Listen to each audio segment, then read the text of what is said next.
My name is Bethany. I am 34 years old, a medical billing auditor, and a single mother of three. After driving 16 exhausting hours across the country for a family reunion, my aunt blocked the door of our luxury vacation rental, looked at my crying 5-year-old, and told me that real family does not include a divorced failure with extra baggage. I smiled, packed my children back into the car, and made a single phone call that would legally strip her of everything she owned.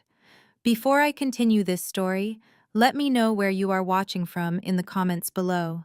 Hit like and subscribe if you have ever had to protect your children from the toxic people who share your bloodline. The journey from Chicago to Lake Tahoe, Nevada, had been a grueling marathon of endurance. For 16 hours, I gripped the steering wheel of my battered minivan, navigating endless highways while trying to keep my three children entertained. Noah, who is 10, and Liam, who is 8, had been surprisingly patient, sharing a single tablet and taking turns choosing road trip playlists. But my youngest Emma was only 5. By the time we crossed the Nevada state line, she was completely inconsolable, her tiny body exhausted from sleeping upright in a car seat, her face sticky with tears and spilled juice. I was running on stale gas station coffee and sheer willpower. As a single mother working 50 hours a week, scrutinizing medical bills and insurance claims, vacations were a luxury I could rarely afford. But when the notification for a group chat titled Tahoe Family Getaway popped up on my phone a month ago, I had felt a desperate spark of hope.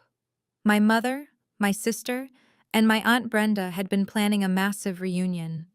They posted links to a breathtaking lakeside mansion, photos of the pine trees, and endless messages about how wonderful it would be to have the whole family together under one roof. I had scraped together every spare dollar I had for gas and road snacks.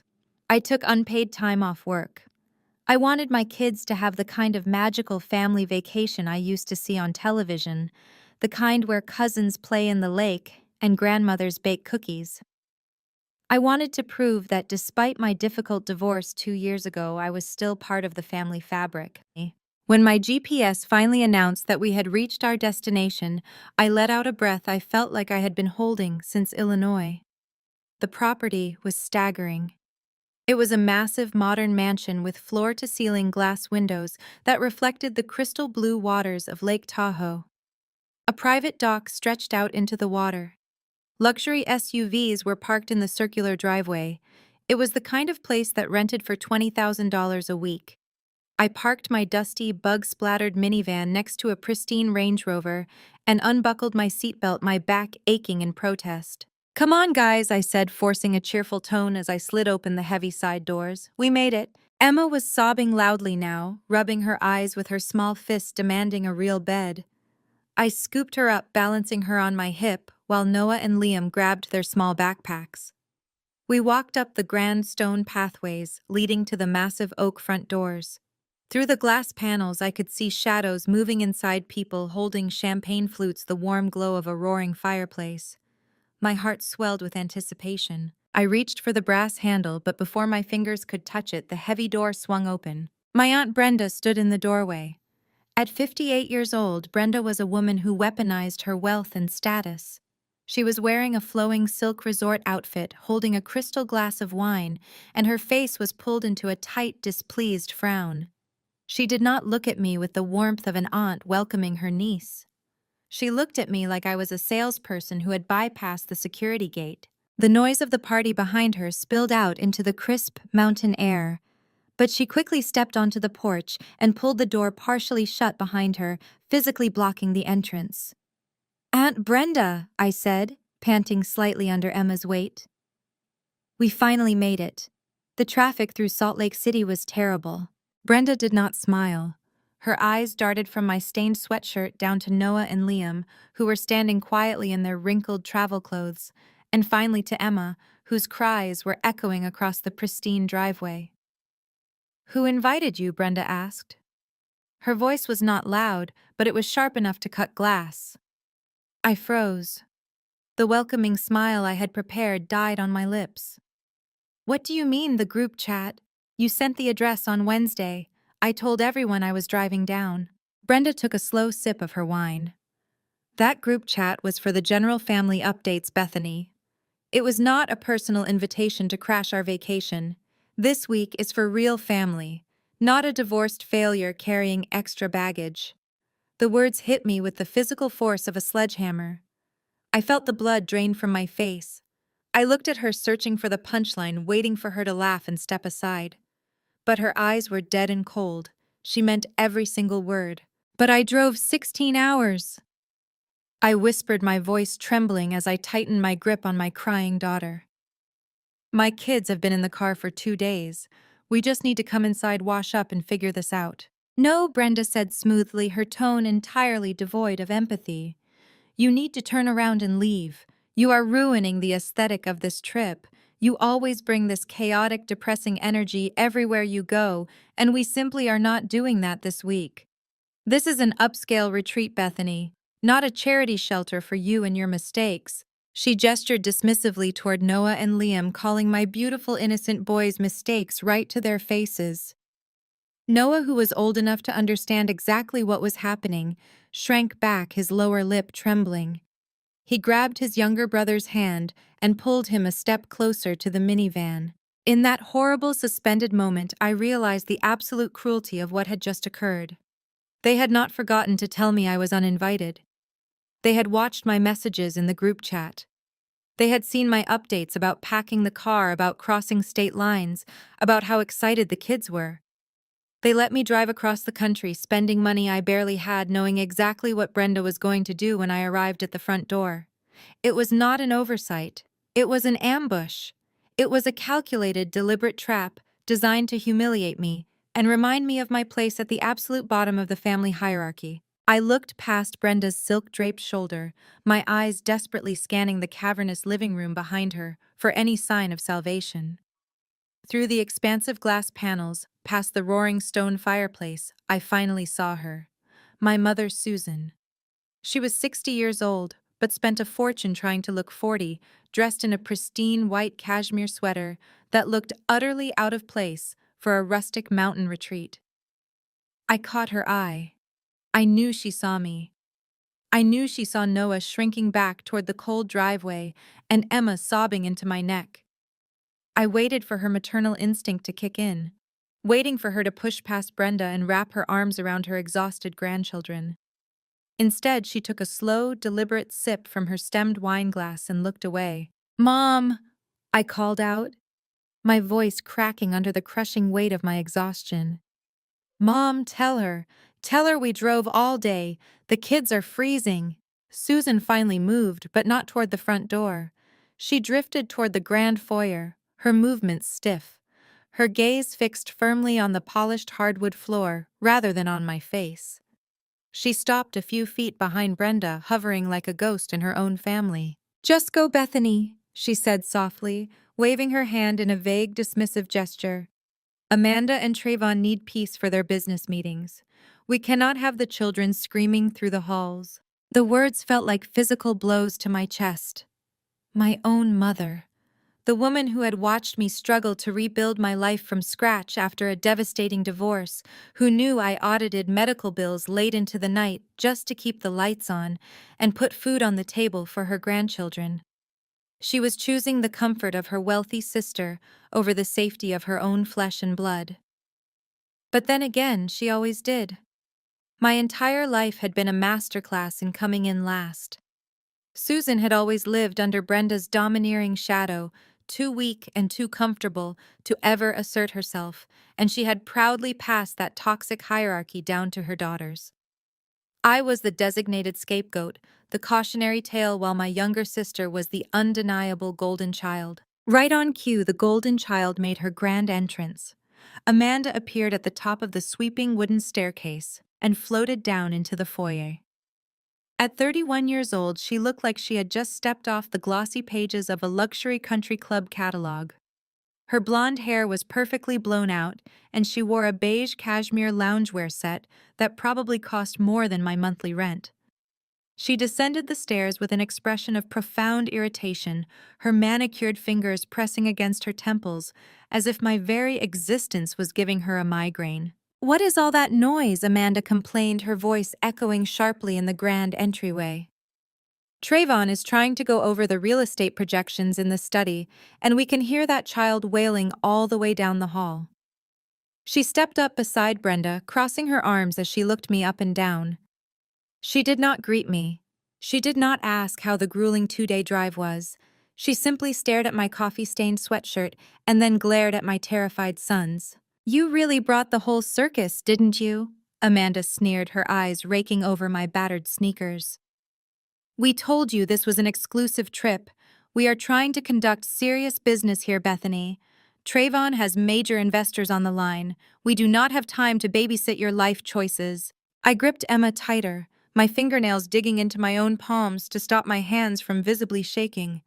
"They are your nephews and your niece Amanda," I said, my voice dropping to a low, hard whisper. "They are your family, and it is freezing out here in the mountains." Amanda sighed dramatically, rolling her eyes, as if my plea for basic human decency was the ultimate burden on her perfect manicured life. She unclasped her designer purse, digging past a thick wad of receipts and high-end cosmetics. She pulled out a crisp, folded $100 bill. With a careless flick of her wrist, she tossed it through the crack in the door. The green bill fluttered through the cold mountain air and landed directly in the dirt at my feet. "Go find a cheap roadside motel," Amanda said, her upper lip curling in absolute disgust. "You are ruining the vibe here. Take your kids and get out of our sight before you embarrass yourself any further." I stared at the paper resting in the dirt. $100. That was their price to sleep with a clear conscience while sending 3 young children out into the freezing Nevada night. I looked back up at the 3 women standing in the warm, brightly lit foyer. Brenda looked triumphant, her chin raised in a posture of absolute authority. Amanda looked bored, already turning her attention back to her phone. And Susan, my mother, simply took another sip of her wine, refusing to meet my eyes, as she let her sister and her favorite daughter throw her grandchildren out like trash. The silence that followed was deafening, broken only by the sound of Emma's muffled sniffles against my collarbone and the harsh wind whipping through the pine trees. I realized then that begging would not change their minds. Pleading for empathy from people who possessed none was a total waste of breath. They had orchestrated this entire scenario to remind me that my struggles were repulsive to them, that my lack of a wealthy husband made me entirely unworthy of their inner circle. Trevin and Amanda were busy expanding their real estate empire. Brenda was playing the wealthy matriarch, and my mother was perfectly happy to ride their coattails. They did not want family. They wanted an audience for their financial success, and my messy, hardworking reality did not fit their flawless script. I did not give them the satisfaction of my tears. I did not beg. I simply shifted Emma's weight on my hip, looked Amanda dead in the eye, and lifted my dirt-caked sneaker. I brought my foot down directly on top of her crisp $100 bill, grinding it into the damp gravel of the driveway. "Keep your money, Amanda," I said, my voice eerily calm and steady.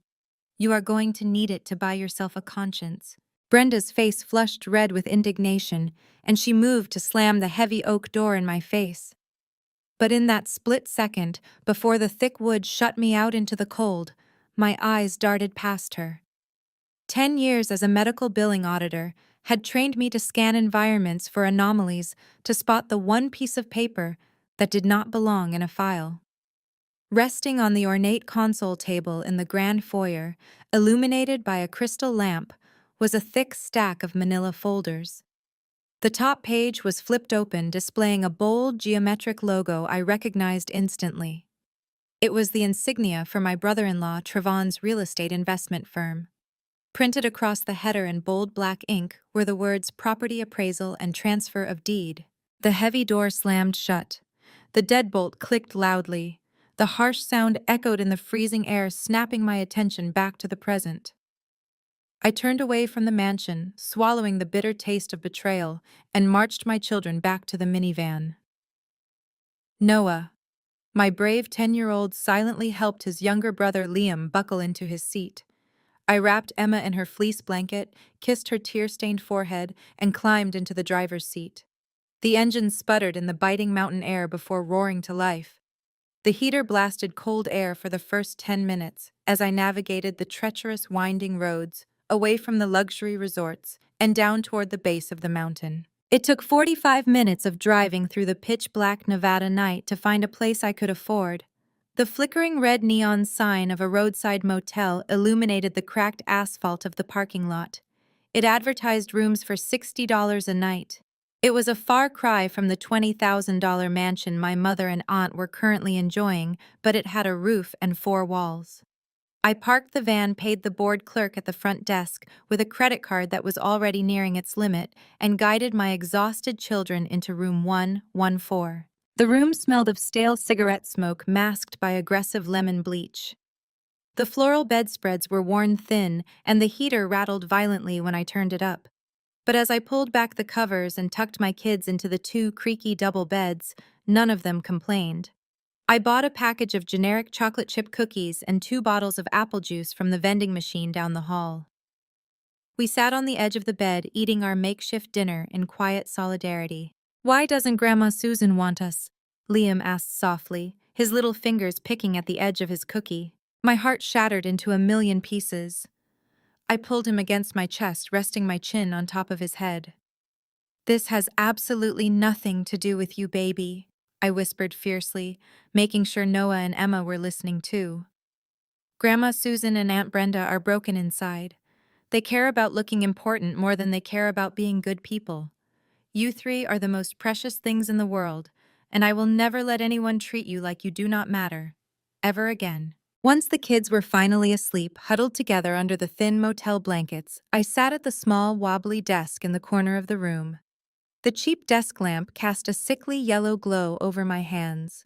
The sting of rejection and the fierce protective instincts of a mother slowly gave way to cold, clinical logic.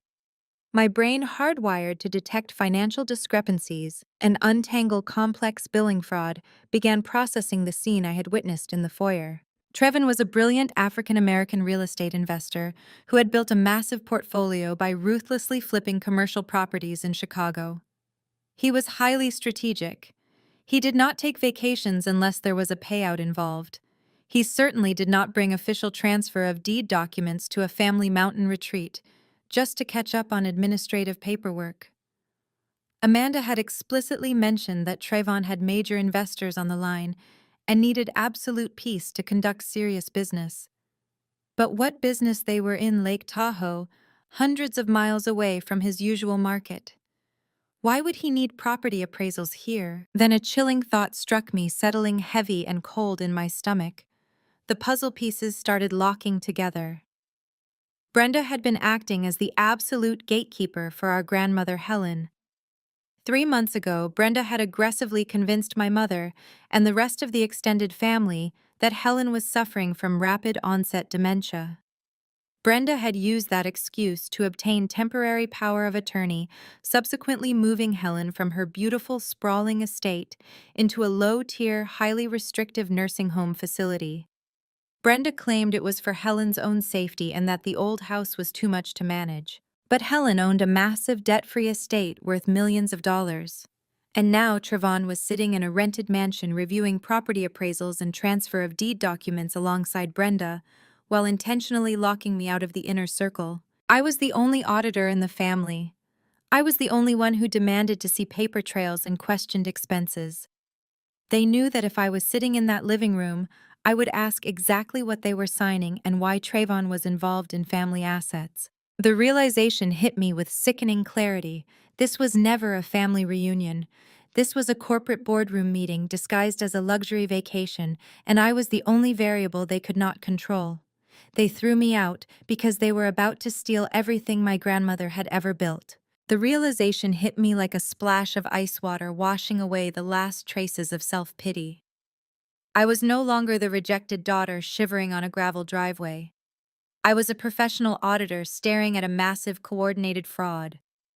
I stood up from the wobbly desk chair, ensuring my breathing remained steady and quiet so I would not wake my children. I walked over to my frayed canvas duffel bag slumped in the dark corner of the room. I bypassed my neatly folded clothes, reached beneath the false bottom I had crafted from a stiff piece of cardboard, and pulled out a cheap, prepaid burner phone. I bought this device with cash at a convenience store 3 months ago, deliberately registering it under a fake name to leave absolutely zero paper trail. 3 months prior, my Aunt Brenda had orchestrated a swift and brutal takeover of my grandmother Helen's life. Brenda called an emergency family meeting, crying crocodile tears, claiming Helen had wandered out of her massive estate and could not remember her own name. Brenda presented highly questionable medical documents from a private doctor who happened to be her personal friend, declaring that our 85-year-old grandmother suffered from rapid onset, severe dementia. Before anyone could question the diagnosis or demand a second opinion, Brenda used her new temporary power of attorney to lock Helen inside a dismal low-tier nursing facility. My mother Susan nodded along with the tragic narrative, eager to avoid the burden of elder care and happy to let Brenda take the reins. But I was the only one who actually visited Helen. I sat in that depressing linoleum-floored room smelling of industrial bleach and boiled vegetables and listened to my grandmother meticulously dissect the global stock market, quote classic literature, and balance her investment portfolios entirely from memory. She was perfectly razor-sharply sane. Brenda had essentially imprisoned a brilliant wealthy woman to seize unrestricted control of her assets. Knowing Brenda heavily monitored the facility's landline and aggressively restricted visitors, I smuggled this burner phone to Helen, carefully tucked inside a hollowed-out box of facial tissues during my last visit. I glanced at the digital clock on the motel nightstand. It was flashing red, displaying 2 in the morning. I pressed the single speed dial button I had programmed. The line rang once, twice. My heart pounded furiously against my ribs. If a night nurse found the phone, Brenda would be notified immediately, and Helen would be moved somewhere I could never find her. On the third ring, a voice answered. It was not the frail, confused whisper Brenda sold to the rest of the family. Bethany. Is that you? Helen asked. Her voice was crisp, authoritative, and completely devoid of sleep. Yes, Grandma, it is me, I whispered, clutching the phone tightly against my ear. Are you safe? Can anyone hear you talking right now? My roommate is completely deaf and snoring loud enough to wake the dead. Helen replied briskly. What is wrong? You know the protocol. You only call on this line if there is a severe emergency. Did Brenda do something to you? I took a deep breath, organizing my chaotic emotions into clear, actionable bullet points, exactly how I would present a complex audit report to a hospital board. I told her everything. I detailed the grueling 16-hour drive, the ambush at the front doors of the Tahoe mansion, my own mother refusing to intervene, and Amanda tossing $100 bill at my feet like I was a beggar. Helen listened in absolute silence. She did not interrupt with dramatic gasps or performative tears. She absorbed the information like a seasoned general listening to a critical battlefield briefing. Then I dropped the crucial piece of evidence. Grandma, they did not just rent that mansion for a family vacation. I saw a thick stack of manila folders on their foyer console table. They had Traven's real estate investment firm logo printed boldly on them, and they were clearly marked as property appraisals and transfer of deed documents. A sharp, humorless laugh crackled through the phone speaker. Helen did not need a second to put the puzzle pieces together. That greedy, predictable vulture, Helen said, her tone dripping with absolute contempt for her eldest daughter. Brenda is trying to bypass the standard probate period. She knows her temporary power of attorney is facing a mandatory legal review next month. She brought Trevon into the mix to quickly liquidate my assets before a court-appointed guardian can evaluate my actual mental state. They are going to use Trayvon's company to purchase my estate for pennies on the dollar, claiming they desperately needed to sell my home to pay for my ongoing medical care. I felt a massive surge of validation. I was not crazy. I was not just a bitter, excluded relative projecting malice onto innocent family members. I was staring down a multi-million-dollar heist. They threw me out because they knew I would demand to read the fine print, I said, pacing the short length of the motel room. They know I audit contracts for a living. If I was sitting in that living room, I would have stopped them from executing the paperwork. Exactly, Helen replied. Brenda always thought she was the smartest person in the room, but she severely underestimated both of us. She thinks I am rotting away in this sterile bed, staring blankly at the wall. and she thinks you are a weak, defeated single mother who will just cry and crawl back to Chicago with your tail between your legs. I looked over at Noah, Liam, and Emma, breathing softly under the scratchy motel blankets. I thought about the sheer disrespect Amanda and Susan showed them, treating my precious children like stray animals, ruining their aesthetic. I felt a cold, hard resolve anchor itself deep in my chest. I was not going to crawl anywhere. What do we do now? I asked, my voice steady and cold. Helen did not hesitate. We strike back. It is time to initiate the contingency plan we discussed last month. Brenda wants to play corporate raider with my life. We are going to show her what a hostile takeover actually looks like. Are you near a computer, Bethany? Yes, I replied, pulling my sleek work laptop from my bag and flipping the screen open. Good, Helen said, her voice sharpening into a lethal edge. Open it up. I am going to give you my secure login credentials. We are going to track exactly how Brenda paid for that luxury mansion, and then we are going to burn her fraudulent empire to the ground. I booted up my laptop. The harsh blue light from the screen illuminated the cheap motel room, casting long shadows against the peeling floral wallpaper. My fingers hovered over the keyboard as Helen rattled off a string of complex passwords. She had memorized them flawlessly, a sharp contrast to the woman Brenda claimed could not remember her own middle name.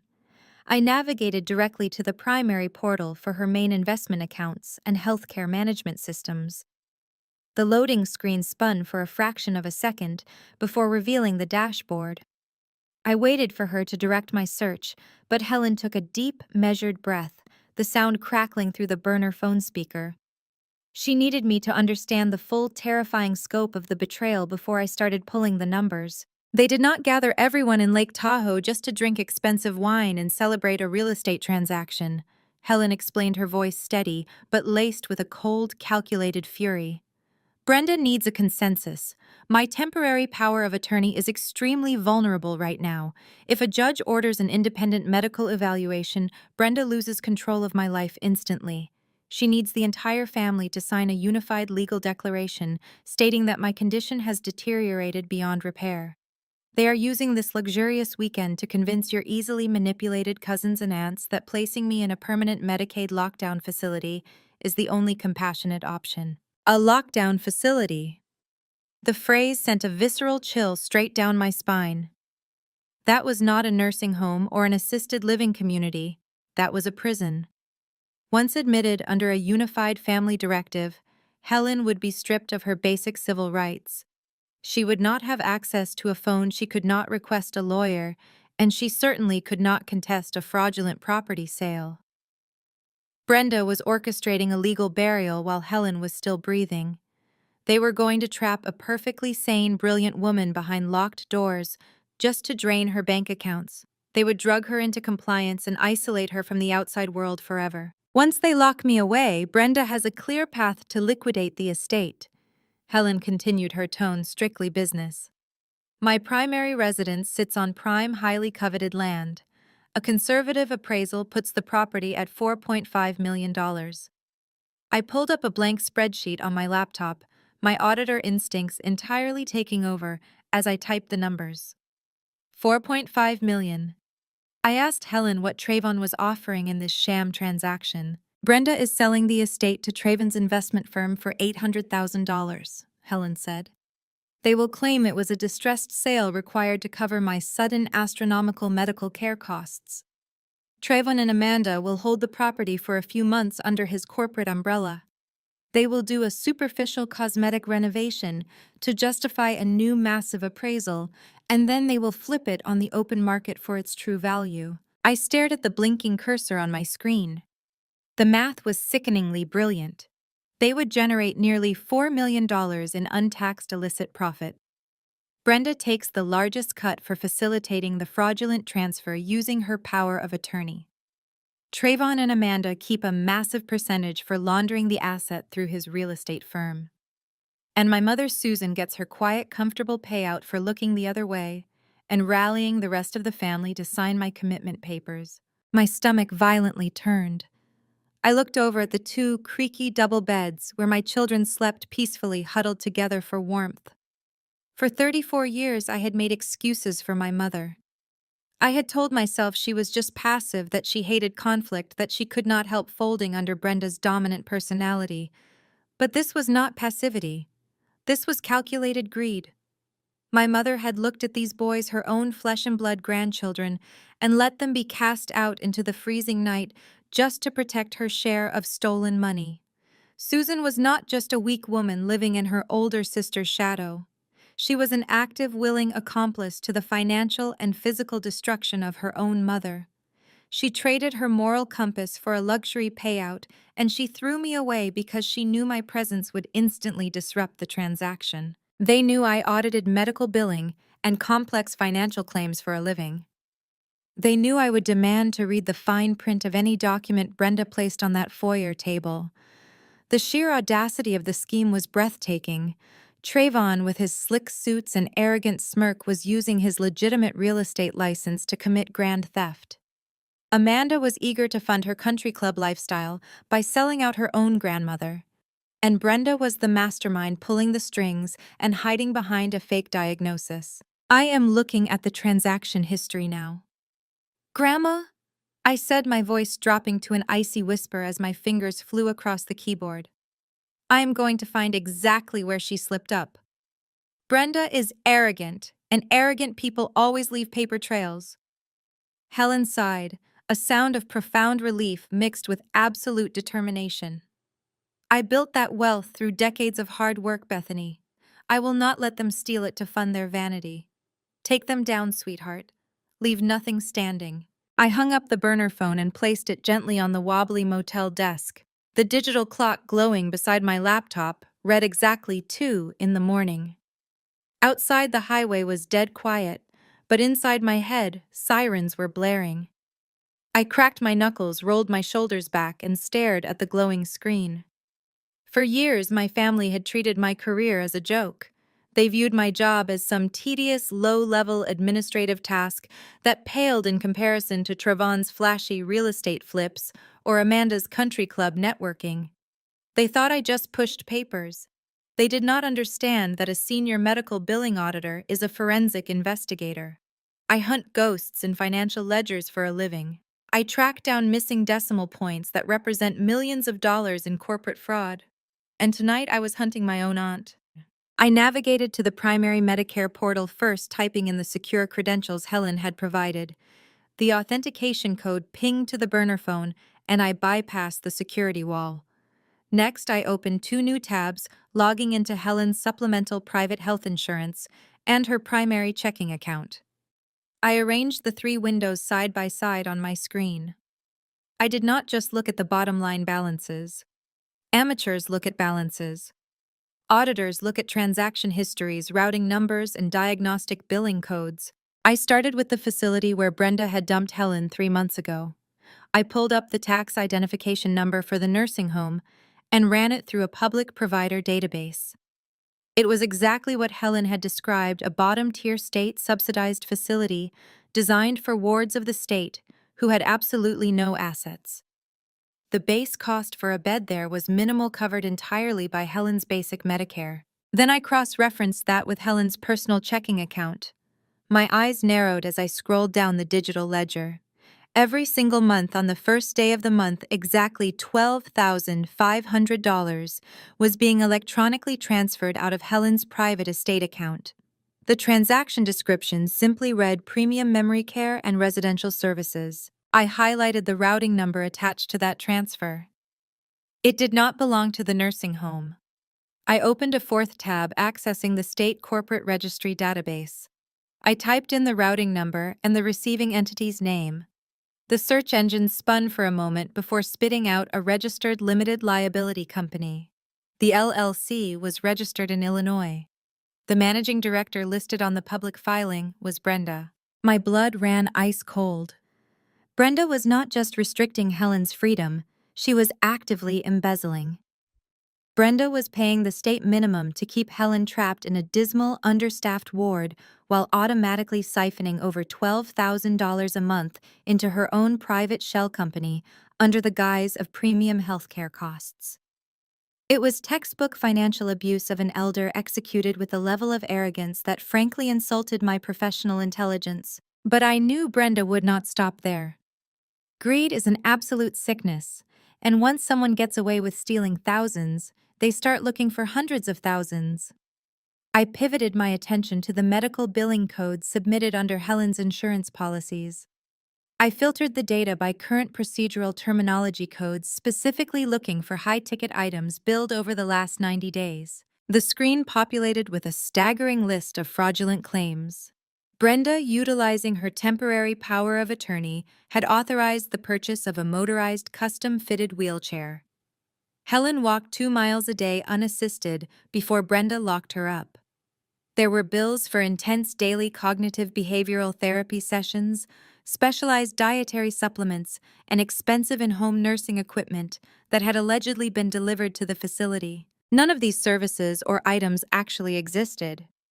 Brenda was approving invoices from phantom medical supply companies, allowing them to bill Helen's private insurance and likely taking a massive kickback from the suppliers. She was building a mountain of fake medical debt to legally justify why Helen's $4.5 million estate needed to be liquidated so quickly. Brenda was creating a paper trail of financial distress. When the court-appointed guardian eventually reviewed the case, Brenda would point to these fabricated astronomical healthcare costs and claim she had absolutely no choice but to sell the family estate to Trayvon to keep Helen out of bankruptcy. I downloaded the explanation of benefits for every single fake claim.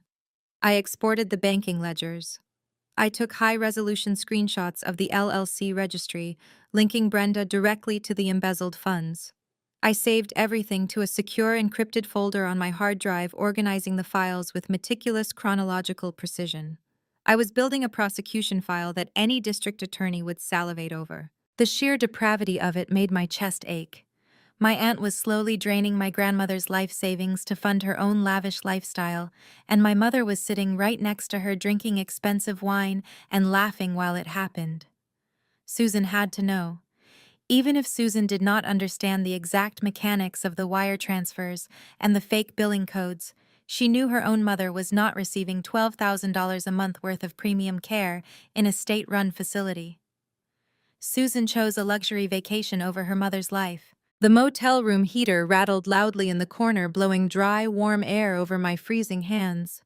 I took a sip of the tepid tap water I had poured hours ago. My eyes were burning from staring at the bright screen, but I was nowhere near finished. I had uncovered the monthly embezzlement and the insurance fraud, but I needed the immediate smoking gun. I needed the direct link tying tonight's lavish Tahoe gathering to Brenda's financial crimes. I pulled up the most recent 30 days of transaction history on Helen's primary estate account. I bypassed the recurring fraudulent monthly charges and started filtering for isolated massive expenditures. If Brenda was arrogant enough to steal $12,000 a month for fake memory care, how did she pay for the $20,000 a week vacation rental? I tapped the trackpad, sorting the transactions by amount, descending from highest to lowest. The screen refreshed, and a massive red line item appeared right at the top of the ledger. It was a transaction cleared just 48 hours ago.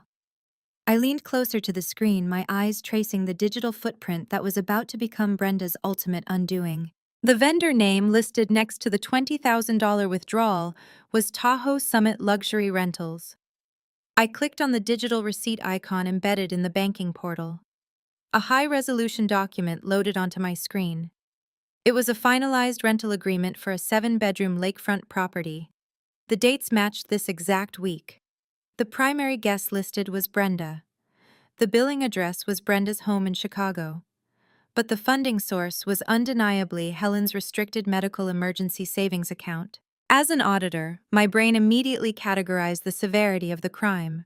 Brenda had authorized an electronic transfer of funds from an Illinois financial institution to a Nevada real estate management company. She used an interstate telecommunications network to execute a fraudulent transaction under a deceptive premise. That was not just a state-level misdemeanor or simple family theft. That was a textbook violation of federal law. It was federal wire fraud, I scrolled down to the memo line Brenda had entered to bypass the bank's fraud detection algorithms for large withdrawals on a senior citizen's account. She had typed therapeutic relocation and respite care services. She actually had the audacity to categorize a luxury family vacation, complete with a wine cellar and a private dock, as a medical necessity for the 85-year-old woman she had locked in a miserable, underfunded nursing home facility. A wave of pure, unfiltered rage washed over me. I looked back at the cheap motel door, imagining the bitter wind howling outside. My aunt had stood in the warm, glowing foyer of a mansion paid for by my grandmother's healthcare fund, looked at my freezing, crying children, and told us we were not real family. My sister Amanda had tossed a single $100 bill at my feet, like I was a stray dog completely oblivious, or entirely uncaring that she was sipping champagne bought with stolen money. My mother had watched it all happen, protecting her free vacation at the expense of her own grandchildren. I did not cry. I did not scream. I turned that rage into absolute clinical focus. I created a master folder on my encrypted hard drive. I named it Helen Trust Audit.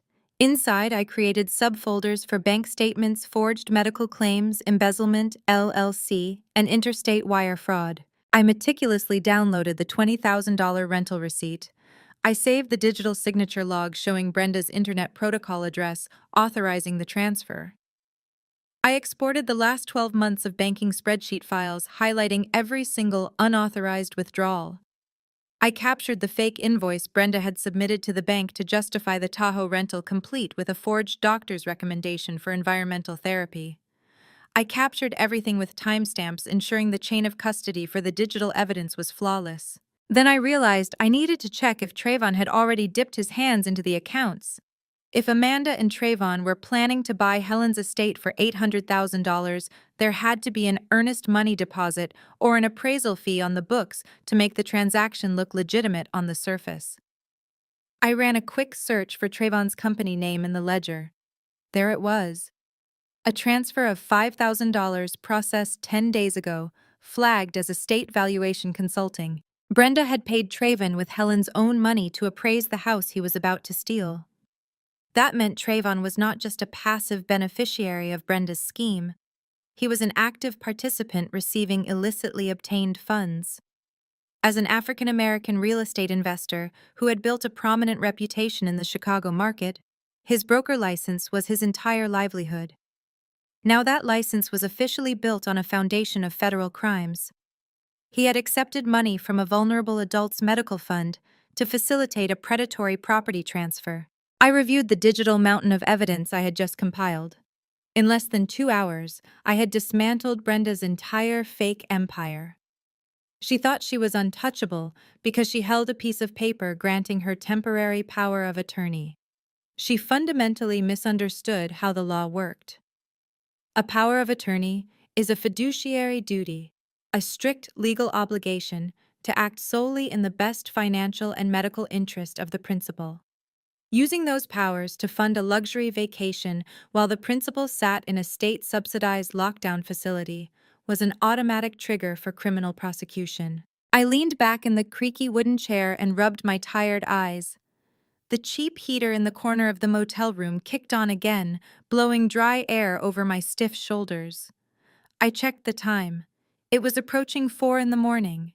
I closed the banking portals, double-checking to ensure no trace of my login remained in the browser history. I safely ejected my external hard drive and slipped it into the zippered pocket of my heavy winter jacket. The hardest part of the investigation was complete. I had the paper trail, the bank routing numbers, the forged invoices, and the proof of wire fraud. I had everything I needed to put my aunt in federal prison and strip my brother-in-law of his professional credentials. Now came the execution. I needed legal firepower to turn these digital files into handcuffs and eviction notices. I looked over at the 2 double beds. Noah was holding Liam's hand in his sleep, his protective older brother, instincts active even while unconscious. Emma was curled into a small ball, breathing softly. They had been treated like garbage by the very people who should have loved them unconditionally. I stood up and pulled the thin motel blanket higher over Emma's shoulders. I had promised to protect them. By tomorrow morning, the people who had hurt them would learn exactly what happens when you underestimate a mother who knows how to read the fine print. I packed my laptop into my bag and sat on the edge of the bed waiting for the sun to rise. The first rays of morning light crept through the gap in the cheap motel curtains, casting a gray, dusty hue over the room. I had not slept a single minute. My mind was running at top speed, calculating timelines, legal statutes, and the exact sequence of events required to execute my plan. The highway outside began to hum with early commuter traffic. Inside, my children started to stir. Noah woke first, rubbing his eyes and looking around the unfamiliar room with a cautious expression. I immediately put on a warm, reassuring smile. I ordered a modest breakfast of pancakes and scrambled eggs from the diner next door, ensuring my kids felt safe and completely insulated from the toxic storm brewing just up the mountain. As Liam and Emma were digging into their syrup-covered pancakes, my phone buzzed on the nightstand. The screen lit up with a message notification. It was my mother. I stared at the name Susan for a long moment before picking up the device. I unlocked the screen and read the message. I hope you found a place. Amanda is so stressed because of your scene yesterday. You need to apologize to her and Trayvon. They are dealing with very important investors today, and your dramatic exit really ruined the mood. Please be mature about this. I read the words 3 times, letting the sheer unfiltered audacity of her message wash over me. A mother had watched her daughter and 3 young grandchildren get cast out into the freezing night, and her primary concern was that my departure had negatively impacted the aesthetic vibe for her golden child. Susan was demanding an apology. She wanted me to grovel to accept my role as the family scapegoat, and to smooth over the uncomfortable reality of their cruelty. Yesterday, a text like that would have sent me into a spiral of self-doubt and tears. I would have drafted a dozen responses trying to defend my actions and beg for her understanding. Today, I felt absolutely nothing but a cold, surgical detachment. My mother was not a parent to me anymore. She was simply a co-conspirator in a federal crime. Psychological warfare relies on the element of absolute terrifying surprise.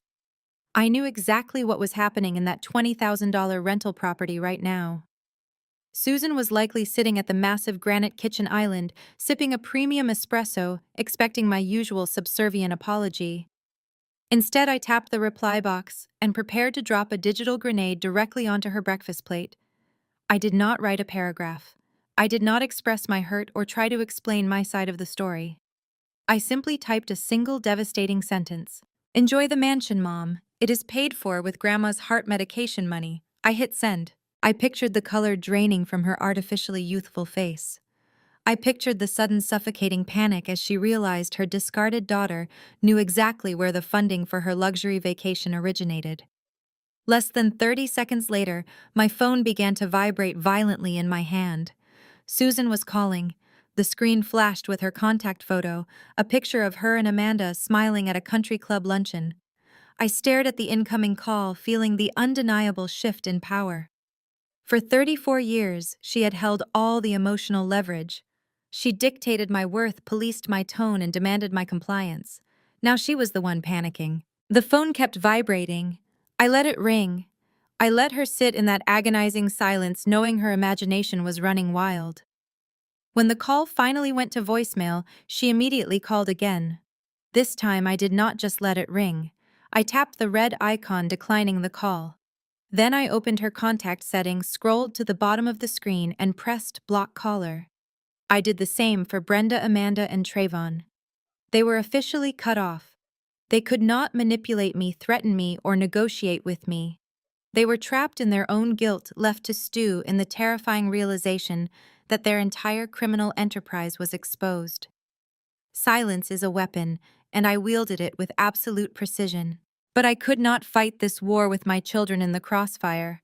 I needed them completely isolated from the fallout. I opened my laptop and accessed a highly rated, fully vetted local childcare agency I had found during my late-night research. I paid a premium rush fee to hire a certified background-checked sitter. Within an hour, a kind professional woman named Clara arrived at the motel room. She brought a tote bag full of board games, art supplies, and movies. I pulled Noah aside, handing him a $20 bill for the vending machine and kissing his forehead. I told him I had some very important paperwork to handle for Grandma Helen, and that he needed to be the man of the house for a few hours. Noah nodded, his young face serious and understanding. I hugged Liam and Emma tightly, promising them we would go get ice cream the absolute second I returned. I grabbed my heavy winter jacket and slipped the encrypted hard drive containing all the financial evidence safely into the inner pocket. I slung my professional leather tote bag over my shoulder, the same bag I carried into high-stakes hospital audits. I was no longer the exhausted mother in the stained sweatshirt begging for entry at a wooden door. I was the sole trustee of a multi-million-dollar estate, and I was about to execute a hostile takeover. I walked out of the motel room, the crisp morning air filling my lungs. I unlocked my minivan, slid into the driver's seat, and gripped the steering wheel. My family thought they had successfully discarded me, believing I would just drive back to Chicago in tears. They had no idea I was currently mobilizing a strike team to dismantle their entire lives. It was time to make my next move. I pulled out of the motel parking lot and found a quiet spot behind a local diner where the cellular signal was strong. I parked the minivan, connected my laptop to my mobile hotspot, and pulled up the contact card for Thomas Reed. Thomas was 60 years old and served as the fierce longtime trust attorney for my grandmother Helen. He was a legal shark who wore immaculately tailored suits and was known throughout the Chicago legal community for utterly destroying anyone who attempted to exploit his elderly clients. When Helen secretly decided to protect her assets 6 months ago, Thomas was the brilliant architect behind her irrevocable trust. He had warned us that Brenda would eventually make a desperate move. He just did not expect her to be this incredibly reckless. I dialed his direct private line. He answered on the second ring with his usual crisp, no-nonsense tone. I did not waste time with pleasantries or apologies for calling so early on a weekend. I told him Brenda had initiated her endgame. I explained that the Tahoe family reunion was a massive cover story to isolate the family and force a permanent Medicaid lockdown facility declaration. Then I dropped the heaviest piece of information. I told him Trevon was currently sitting in the rented mansion with property transfer documents for Helen's primary estate. I am sending you a secure encrypted folder right now, I said, hitting the send button on my email client.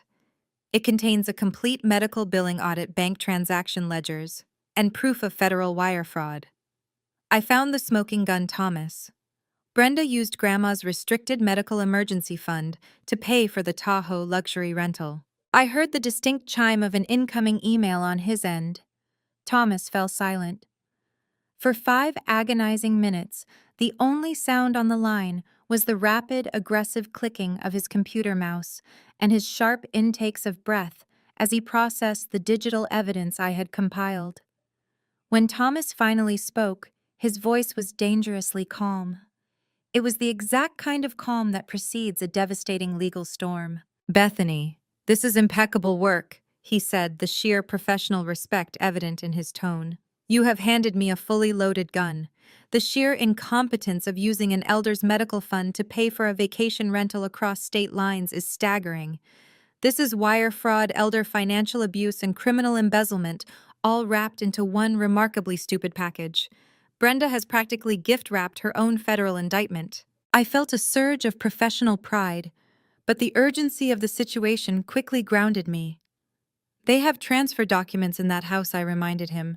"Trayvon is trying to close the deal today." "Stay on the line," Thomas instructed. I could hear his fingers flying across his keyboard. "Let me access the county real estate portal for their jurisdiction. Trayvon is an arrogant amateur. If he brought physical documents, he likely uploaded the digital precursors to the county clerk system to expedite the recording process." A tense minute passed. I gripped the steering wheel of my minivan, watching the morning traffic slowly pick up on the road ahead. "Got him," Thomas declared, a triumphant edge cutting through his professional composure. "Your brother-in-law is exactly as predictable as we thought. He uploaded the preliminary transfer of deed documents to the county system just an hour ago. He is requesting a rapid digital execution for the sale of Helen's primary estate. The purchase price is listed at exactly $800,000, which is a predatory fraction of its actual market value. When are they executing the final signatures? I asked, my heart hammering against my ribs. The digital signing ceremony is scheduled for exactly 3 o'clock this afternoon, Thomas replied. That gives us a very narrow window to completely dismantle this operation. If they execute those signatures, reversing the deed transfer becomes a grueling multi-year legal nightmare. We have to stop them before ink hits the paper. I looked at the clock on my dashboard. It was just past 8 in the morning. What is the plan? I asked. Listen to me very carefully. Thomas instructed, his voice shifting into absolute command mode. I am currently grabbing my coat and heading to the private terminal at Midway Airport. I am chartering a jet to the Tahoe Regional Airport at the expense of the trust. I will be on the ground by 2 o'clock this afternoon. You are flying out here? I asked, stunned by his immediate mobilization. I would not miss this for the world, Thomas replied fiercely. Helen is not just a client. She is a dear friend, and I will be damned if I let her greedy daughter and some second-rate real estate scammer steal her legacy. While I am in the air, I am going to contact the local Tahoe Police Department. I have colleagues in Nevada who owe me significant favors. I am sending your audit file directly to the Financial Crimes Division. Thomas explained that because the fraudulent $20,000 rental payment was processed across state lines to a Tahoe property management company, local jurisdiction was heavily involved alongside the federal implications. Brenda had essentially committed a major financial crime in their own backyard. We are not just going to stop a real estate transaction today, Thomas said. We are going to secure a live crime scene. The police will be highly motivated to intervene once they see the paper trail you created. What do you need me to do? I asked, feeling a fierce surge of adrenaline. Do not approach that property alone under any circumstances, Thomas warned me sternly. Do not respond to any messages from your mother or your aunt. They are going to realize you know something, and they will try to corner you or manipulate you into keeping quiet. You are the sole trustee, Bethany. You hold the ultimate authority, but you need to let the authorities handle the tactical breach. I understand, I said. I will text you the address of the local police precinct, Thomas continued. You meet me there at 2:30 sharp. We will walk into that mansion flanked by uniformed officers, and we will serve your family with the absolute reality of what they have done. I agreed, thanking him before ending the call. I placed my phone on the passenger seat and leaned back, taking a deep, shuddering breath. The panic and rejection from the previous night had completely evaporated, replaced by a steely, unyielding resolve.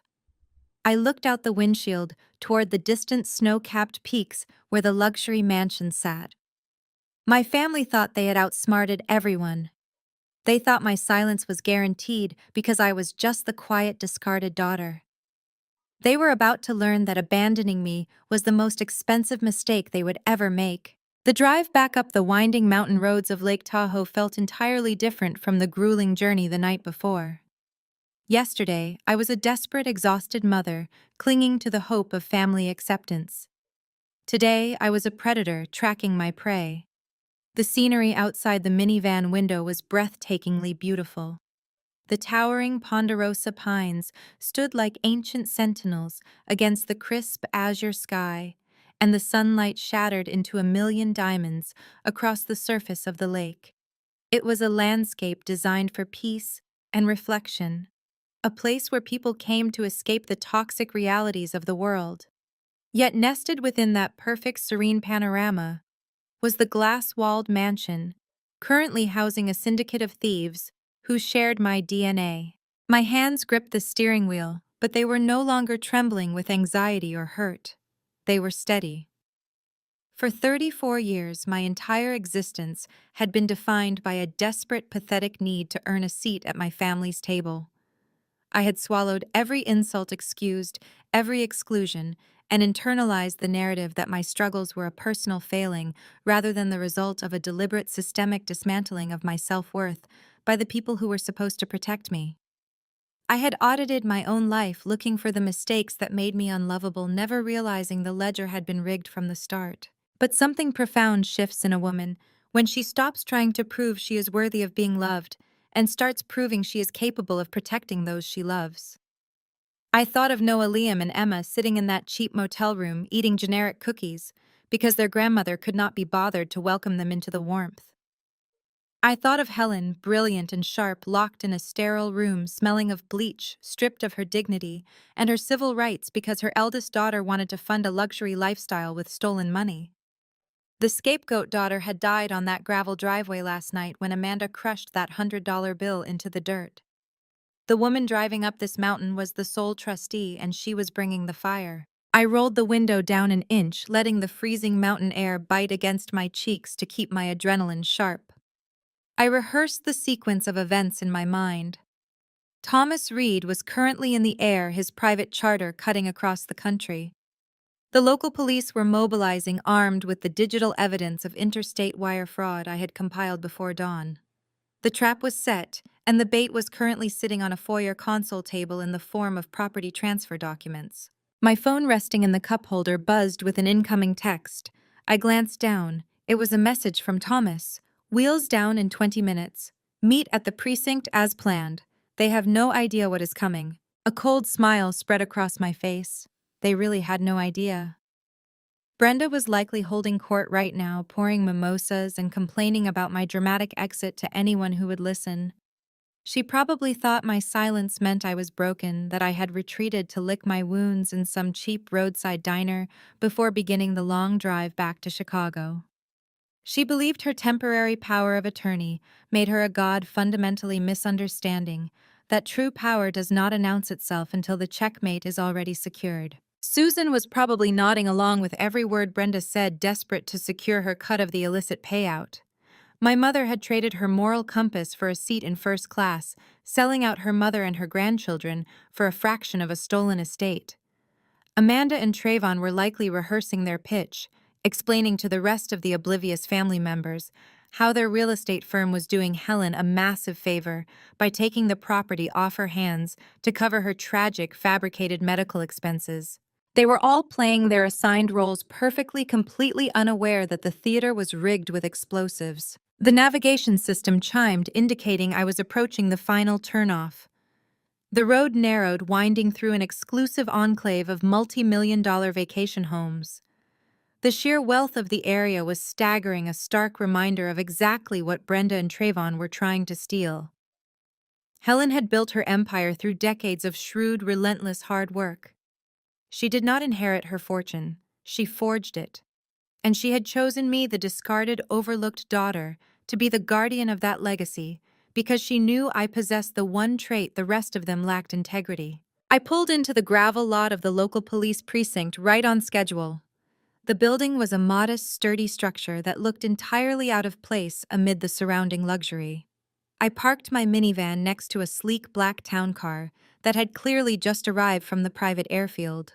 Thomas Reed stepped out of the town car. He was wearing a tailored charcoal suit that looked completely incongruous with the rustic mountain setting, carrying a thick leather briefcase that I knew contained the tactical nuclear weapon of this entire operation, the irrevocable trust documents.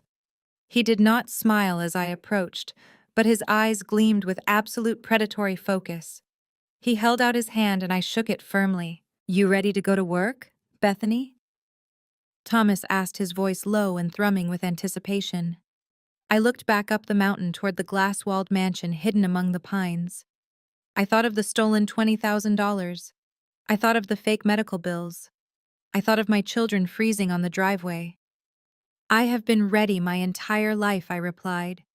"Let's go collect the trash." "I have been ready my entire life," I replied. "Let's go collect the trash." We rode up the mountain in a tight, purposeful convoy. My minivan led the way, followed closely by Thomas Reed in his sleek black town car, and two marked Nevada police cruisers bringing up the rear. The digital clock on my dashboard flipped to 2:45 in the afternoon. The timing had to be absolutely flawless. We needed to hit the foyer precisely when the ink was hovering over the signature line. My heart beat in a steady, powerful rhythm against my ribs. There was no panic left in my system, only cold anticipation. We pulled into the expansive circular driveway of the rental mansion. I parked directly behind Amanda's pristine Range Rover, intentionally and aggressively boxing it in. The officers stepped out of their cruisers, their heavy black boots crunching loudly against the gravel. They were serious, no-nonsense veterans of the Financial Crimes Unit, fully briefed by Thomas on the multi-million-dollar interstate fraud occurring inside. Thomas walked up beside me, adjusting his pristine silver cufflinks. He looked at the massive glass and timber structure, then gave me a single sharp nod of readiness. Through the towering glass panels flanking the heavy oak front doors, the scene inside played out like a grotesque parody of a high society gathering. The bright afternoon sunlight poured through the floor-to-ceiling windows, catching the golden bubbles rising in crystal champagne flutes. The family was gathered around the massive marble island in the gourmet kitchen, which was clearly visible from the entryway. Trevon stood at the head of the island, dressed in a sleek charcoal turtleneck, looking every bit the successful corporate shark. He was gesturing expansively with one hand while tapping a thick stack of manila folders with the other. Even through the thick, soundproof glass, I could read his arrogant body language. He was smoothly explaining the profit margins, outlining the projected cosmetic renovation costs, and detailing the massive payout awaiting them all once Helen's estate was legally flipped. Amanda leaned casually against the counter, swirling her champagne. She wore a smug, self-satisfied smile that signaled she was already mentally spending her cut of the illicit profits on a new country club membership and designer handbags. My mother, Susan, sat perched on a plush velvet bar stool. Her eyes were fixed greedily on the documents, her posture leaning forward, completely captivated by the promise of unearned wealth. And there was Brenda. She stood center stage, basking in her stolen authority. She held an expensive, heavy gold-plated fountain pen in her right hand. She was nodding along to Trayvon's pitch, raising her glass in a celebratory toast to their collective genius. They thought they had won. They thought the difficult part was over, believing that my unceremonious departure last night was the final hurdle cleared.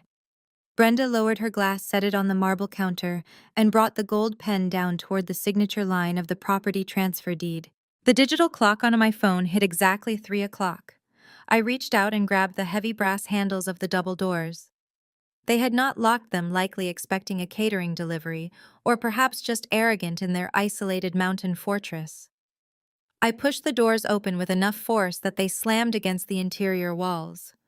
The loud, violent bang echoed through the cavernous foyer like a gunshot, shattering the peaceful ambiance of the luxury retreat. I stepped over the threshold. I was no longer the exhausted, pleading mother they had discarded in the dirt just hours before. I stood tall, my shoulders squared, my professional leather tote slung over my arm like a battle shield. Thomas Reed stepped in immediately to my right, looking like an apex predator in a tailored suit, his briefcase clutched firmly in his grip. To my left, the two uniformed Nevada police officers walked in, their presence instantly dominating the room. Their thumbs rested casually but deliberately on their heavy tactical belts, and their radios crackled sharply in the sudden, suffocating silence of the mansion. The transformation in the room was instantaneous and absolute. The joyous clinking of crystal glasses ceased immediately. Trayvon froze mid-sentence, his mouth hanging slightly open, his hand still hovering over the manila folders containing his fraudulent real estate scam. Amanda jumped violently, splashing pale yellow champagne all over her pristine beige cashmere loungewear. Susan physically recoiled, her hands flying to her mouth as she nearly fell off her velvet bar stool, her eyes widening in pure, unadulterated panic. But Brenda's reaction was the absolute most satisfying to witness. The heavy gold fountain pen slipped entirely from her fingers. It clattered loudly against the marble countertop, rolled off the polished edge, and hit the hardwood floor with a sharp clack. The color completely drained from her face, leaving her looking hollow, terrified, and suddenly very old. Her eyes darted wildly from my calm expression to the fierce, calculating gaze of attorney Thomas Reed, and finally to the gleaming silver badges of the two armed police officers blocking the only exit. Nobody breathed. The only sound in the massive $20,000-a-week mansion was the gentle lapping of the lake water against the private dock outside, and the harsh static hiss of the police radios echoing off the vaulted ceilings. I let the heavy silence stretch intentionally, forcing them to marinate in their sudden, terrifying loss of control.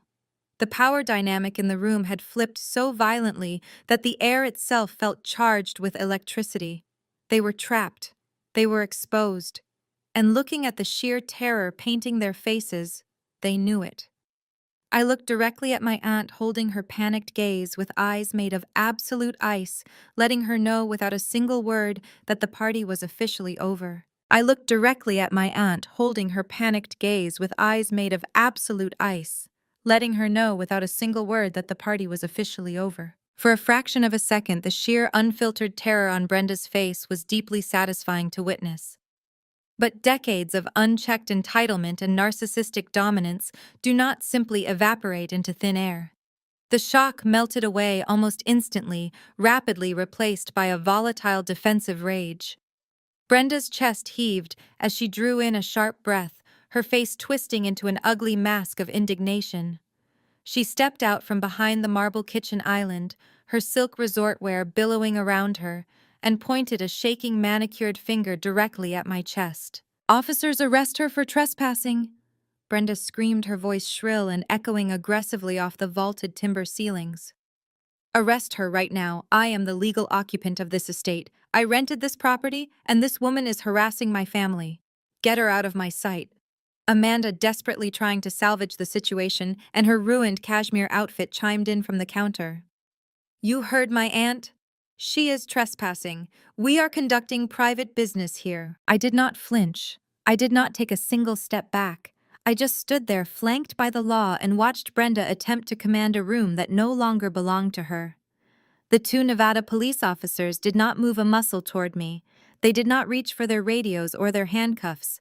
They simply stared at Brenda with the bored, unimpressed expressions of seasoned law enforcement veterans who had dealt with wealthy, entitled criminals countless times before. One of the officers rested his hand on his utility belt, his gaze sweeping over the champagne bottles and the real estate documents spread across the counter. "I said arrest her!" Brenda shrieked, her voice cracking as the terrifying reality of their inaction began to set in. She looked wildly from the officers to my mother. "Susan, tell them. Tell them she does not belong here." My mother opened her mouth, her hands trembling so violently she had to set her wineglass down on the counter to keep it from spilling. But no sound came out. Susan looked at the gleaming silver badges, looked at the thick, imposing files in Thomas Reed's grip, and physically shrank back onto her velvet bar stool. Her self-preservation instincts completely overrode whatever loyalty she had to her older sister. She pressed her lips together, averted her eyes, and remained absolutely silent, abandoning Brenda in the blink of an eye. Seeing Brenda flail in the sudden, suffocating vacuum of her own power was intoxicating. But the execution of this audit was not about petty revenge. It was about precise, surgical justice. I was not going to engage in a screaming match. I was going to let the evidence do the talking. Thomas Reed stepped forward. The seasoned trust attorney moved with the calm, lethal grace of a predator closing in on a cornered animal. His highly polished leather shoes clicked rhythmically against the hardwood floor as he approached the grand living area. He did not yell. He did not raise his voice to match Brenda's hysterical pitch. He simply walked right up to the massive marble island standing directly across from where Brenda had dropped her gold fountain pen. Thomas lifted the heavy, thick prosecution file I had meticulously compiled in the motel room. He held it suspended in the air for one agonizing second before letting it drop. The heavy stack of printed bank statements, forged medical invoices, and digital wire transfer logs hit the pristine marble countertop with a resounding heavy thud that made Traven physically jump back from the island. Brenda stared at the thick folder, her eyes darting back to Thomas in absolute dread. "What is that?" she demanded, though her voice had lost its commanding volume, reducing to a nervous, breathless rasp. "I am the power of attorney. I demand you tell me what you are doing in my rental house." Thomas adjusted his suit jacket, his expression carved from stone. "Actually, Brenda," he said, his deep voice carrying effortless, crushing authority across the room, "Helen's restricted medical trust rented this property, not you." The words hung in the air, cold and lethal. Brenda's jaw slackened. Trevin, who had been trying to silently edge away from his real estate appraisal documents, froze completely. His eyes locked on the thick audit folder. He was a businessman, and he knew exactly what those words implied. Thomas placed his hand flat on the top of the audit file, tapping it once for emphasis. You authorized an electronic transfer of $20,000 from an Illinois financial institution to a Nevada property management company. You used funds legally earmarked exclusively for your mother's residential memory care. You submitted fraudulent invoices claiming this luxury vacation was a therapeutic medical necessity. Brenda swallowed hard, her throat bobbing visibly. I am her designated representative, she stammered frantically, trying to construct a defense out of thin air. I have the legal right to manage her funds for family wellness. It is within my discretionary power. It is federal wire fraud, Thomas corrected, his voice slicing through her pathetic excuses like a scalpel. You initiated a fraudulent transaction across state lines to embezzle funds from a vulnerable senior citizen. You did not rent a vacation home, Brenda. You built a federal indictment. He turned his piercing gaze slowly to Trevon and Amanda, watching them squirm under the weight of their own complicity, then looked back to Brenda to deliver the final devastating blow. Which means this is no longer a private family retreat, Thomas said, gesturing to the two officers who now stepped forward into the room, officially taking control of the space. The police are not here to arrest Bethany for trespassing. They are here to secure an active crime scene. The absolute finality of the statement sucked all the remaining oxygen out of the room. Brenda stumbled backward, her knees hitting the bar stool behind her as her entire world crashed down around her. The absolute finality of the statement sucked all the remaining oxygen out of the room. Brenda stumbled backward, her knees hitting the bar stool behind her as her entire world crashed down around her. While Brenda was hyperventilating, struggling to process the reality of armed police officers securing her luxury vacation rental, another kind of survival instinct activated across the kitchen island. Trevon was a professional opportunist. He had built his entire career in the cutthroat Chicago real estate market by knowing exactly when to close a deal and exactly when to cut his losses. Right now, he was calculating the blast radius of Brenda's wire fraud. He clearly believed that Thomas and the police were solely focused on the $20,000 rental payment. He thought his own illicit transaction was still safely under the radar. I watched him through narrowed eyes. Trevon adjusted the collar of his expensive charcoal turtleneck, his face completely devoid of the arrogant smirk he had worn just 10 minutes ago. He took a subtle, casual step sideways. While the two officers were instructing Brenda to keep her hands visible and step away from the counters, Trevon slowly extended his right arm.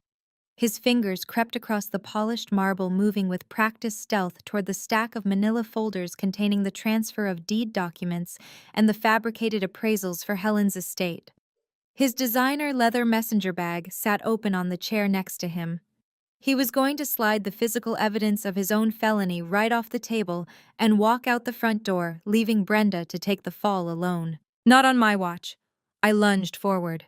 My hand slammed down flat on top of the manila folders with a sharp, violent smack, trapping Trevon's fingertips against the freezing marble countertop. He jerked his head up, his dark eyes wide with sudden alarm. The smooth, untouchable corporate persona he wore like armor cracked wide open. He tried to pull his hand back, but I leaned my entire body weight onto the folders, pinning his fingers in place. "These stay exactly where they are, Trevon," I said, my voice dangerously low and vibrating with absolute authority. "You do not get to pack up your crimes and walk away just because the spotlight is currently on Brenda." Trevon swallowed hard, glancing nervously at the police officers who had now turned their full attention to our end of the kitchen island. He immediately threw his hands up in a gesture of surrender, plastering on a fake placating smile. "Bethany, listen. You have this all wrong." Trevon stammered, his smooth baritone voice pitching up an octave. "I am just here as family. Brenda asked me to look over some preliminary property valuations for your grandmother's estate. It is just informal advice. I am not involved in whatever she did with the rental payments. I am just a consultant trying to help out." "A consultant," I repeated, letting the word drip with pure acid. I did not move my hand from the folders. I leaned in closer, invading his space, forcing him to look me in the eye. That is a fascinating defense, Trayvon. Because a casual family consultant does not log into the county clerk portal and officially request a rapid digital execution for a property transfer. A casual consultant does not draft purchase agreements listing an $800,000 buyout for a $4.5 million estate. Trayvon's fake smile vanished completely. A bead of sweat formed at his hairline, tracking slowly down his temple. He realized I had seen the digital filings. Amanda, who had been frozen in horror since the police walked in, suddenly stepped forward. Her champagne-soaked cashmere outfit clung awkwardly to her trembling frame. "You are crazy, Bethany!" Amanda shrilled, her voice pitching into a desperate whine. "Trayvon was doing Grandma a favor. Her medical bills are astronomical. We were going to buy the house to give her liquid cash, so she wouldn't go bankrupt. We are the ones saving her." I turned my icy gaze to my younger sister, the golden child who had tossed $100 bill at my freezing children just last night. "You are not saving anyone, Amanda." I pulled a crisp printed invoice from my leather tote bag and threw it onto the marble island, right next to Trayvon's trapped hand. "Explain this favor to me," I demanded. Because according to the accounting ledgers I pulled at 2 in the morning, Brenda used Grandma's restricted medical accounts to wire Trayvon's real estate firm a highly specific $5,000 consulting fee 10 days ago. Trayvon physically recoiled, yanking his hand out from under mine, as if the marble had suddenly caught fire. "You took money directly from a vulnerable elder's healthcare fund to pay for the fabricated appraisal you are using to steal her home," I said, stepping around the island to box him in. "You accepted illicit funds to facilitate a predatory transaction. You did not just offer bad advice, Trayvon. You are an active participant in an organized financial exploitation ring." "I am a licensed broker!" Trayvon shouted, his panic finally breaking through his slick facade. He pointed a shaking finger at me. "You cannot just throw around accusations like that. I have a reputation in Chicago. I have corporate investors." "Not anymore," I said, delivering the exact execution orders Helen and I had prepared. "I sent these fabricated appraisals and the proof of the illicit consulting fee to the Nevada and Illinois real estate boards this morning. You used forged medical documents to justify a predatory purchase of an elder's estate. Say goodbye to your broker's license, Trayvon." The air rushed out of Trayvon's lungs in a harsh, ragged gasp. His knees buckled slightly, and he grabbed the edge of the marble island to keep himself upright. For a real estate investor, losing his broker's license was the ultimate death sentence. It meant his corporate investors would instantly pull their funding. It meant his firm would collapse overnight. He was ruined. "No!" Amanda shrieked, the sound tearing through the room like a siren. "No, no, no! You cannot do that. Trayvon's business is everything. We just closed on a massive commercial property. We need that license." Amanda burst into panicked, hysterical tears. Her hands clawed at her perfect blonde hair, completely ruining her expensive blowout. The reality of her impending poverty hit her like a freight train. She was not crying for Helen. She was not crying out of guilt for trying to lock her own grandmother in a dismal nursing home. She was crying because her country club lifestyle, her designer handbags, and her absolute financial security were burning to the ground right in front of her eyes. Trayvon turned on Brenda, his face twisting into a mask of pure hatred. "You told me the medical documents were airtight," he roared at his aunt-in-law, completely abandoning any remaining family loyalty. "You said you had the legal authority to sell. You dragged me into federal fraud. I did have the authority." Brenda screamed back, her own panic peaking as her accomplices turned on her. "I am her power of attorney. She is incapacitated. I have the right to liquidate her assets for her own good." The syndicate was fracturing. The rats were violently turning on each other in the confined space of the kitchen, desperate to save themselves from the sinking ship. I watched them tear each other apart, my expression remaining completely impassive. They were so busy fighting over a worthless piece of paper that they had not even realized I was holding the actual weapon that would end this war permanently. Brenda could not handle the loss of control. The sound of Trayvon shouting and Amanda sobbing violently into her hands was driving Brenda into a state of manic desperation. She slammed both of her hands down onto the marble island with enough force to rattle the remaining champagne flutes. "Shut up!" Brenda roared, her voice tearing through the kitchen like a chainsaw. "Both of you just shut up!" Trayvon snapped his mouth shut, his chest heaving while Amanda reduced her wails to pathetic, breathy hiccups. Brenda straightened her posture, desperately trying to pull the shredded remnants of her matriarchal authority back around herself. Her chest rose and fell rapidly. She reached into her oversized leather tote bag sitting on the stool beside her and violently yanked out a thick blue legal folder. She ripped a stapled document from the folder and held it high in the air, brandishing it like an absolute shield against the reality of her crimes. "It does not matter," Brenda screamed, her face flushed with a terrifying delusional arrogance. She shook the paper directly at me and then at Thomas Reed. "I have medical and financial power of attorney. I am the only one with legal authority here. I decide where the old bat lives and what happens to her assets." The sheer cruelty of calling her own mother an old bat while waving the document meant to protect her was sickening. But Brenda was entirely beyond shame. She was operating on pure toxic entitlement.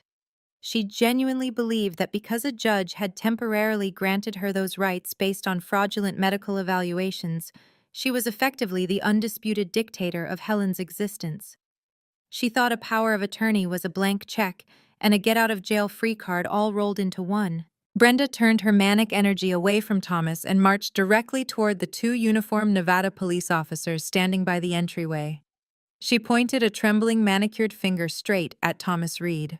"Officers, I am ordering you to arrest this man," Brenda commanded, her tone dripping with the kind of wealthy privilege that assumed law enforcement functioned as her personal security detail.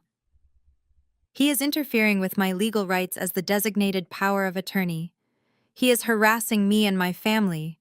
Arrest him and remove my niece from this property immediately so I can execute my mother's estate transfer." The two officers did not flinch. They did not reach for their handcuffs. They simply looked at Brenda with expressions of profound professional exhaustion. The taller officer rested his hands on his duty belt and exchanged a very deliberate, knowing look with Thomas Reed. "Ma'am," the officer said, his voice flat and unyielding, "you are not giving orders here. I suggest you lower your voice and step back from us. We are securing this location regarding an ongoing federal wire fraud investigation. Your temporary power of attorney does not grant you immunity from criminal embezzlement." Brenda staggered backward as if she had been physically struck. Her absolute trump card had just been casually brushed aside by a local beat cop.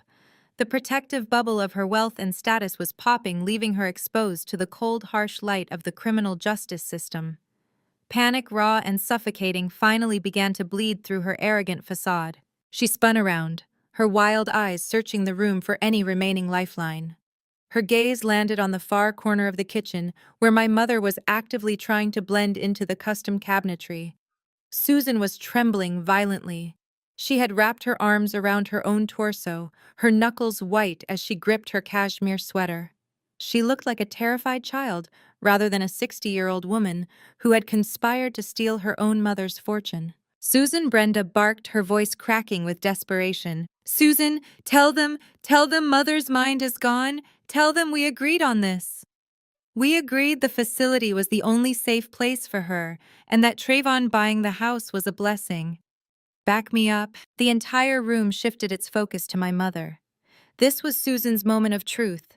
This was the moment she had to choose between the sister she had blindly followed her entire life and the undeniable legal reality of the fraud they had committed. I watched my mother intently. I waited to see if she had even a fraction of the spine required to own her terrible choices. But Susan simply shrank further into the shadows. She shook her head rapidly, tears finally spilling over her expertly applied makeup, ruining her pristine aesthetic. "I do not know," Susan stammered, her voice barely a high-pitched whisper. "I did not sign anything. I do not know anything about wire fraud or fake billing codes. You said you were handling the paperwork, Brenda. You said it was all legal. I just wanted what was best for Mom." Brenda let out a sound that was half gasp, half snarl. "You cowardly, pathetic liar," Brenda hissed, taking a threatening step toward her own sister. "You knew exactly what we were doing. You picked out the catalog for the new car you were going to buy with your cut. Do not you dare play the innocent victim now. Susan buried her face in her hands and began to sob loudly, refusing to look at Brenda, refusing to look at me. She was completely pathetic. She was willing to abandon her grandchildren in the freezing cold to secure her payout. But the absolute second the police arrived, she threw her sister directly under the bus to save her own skin. I stepped forward, breaking the tension between the two sisters. My voice cut through Susan's pathetic weeping and Brenda's heavy, panicked breathing. "She is not going to save you, Brenda," I said coldly. "Susan only cares about Susan. She abandoned me when I was vulnerable. She abandoned her grandchildren last night, and now she is abandoning you.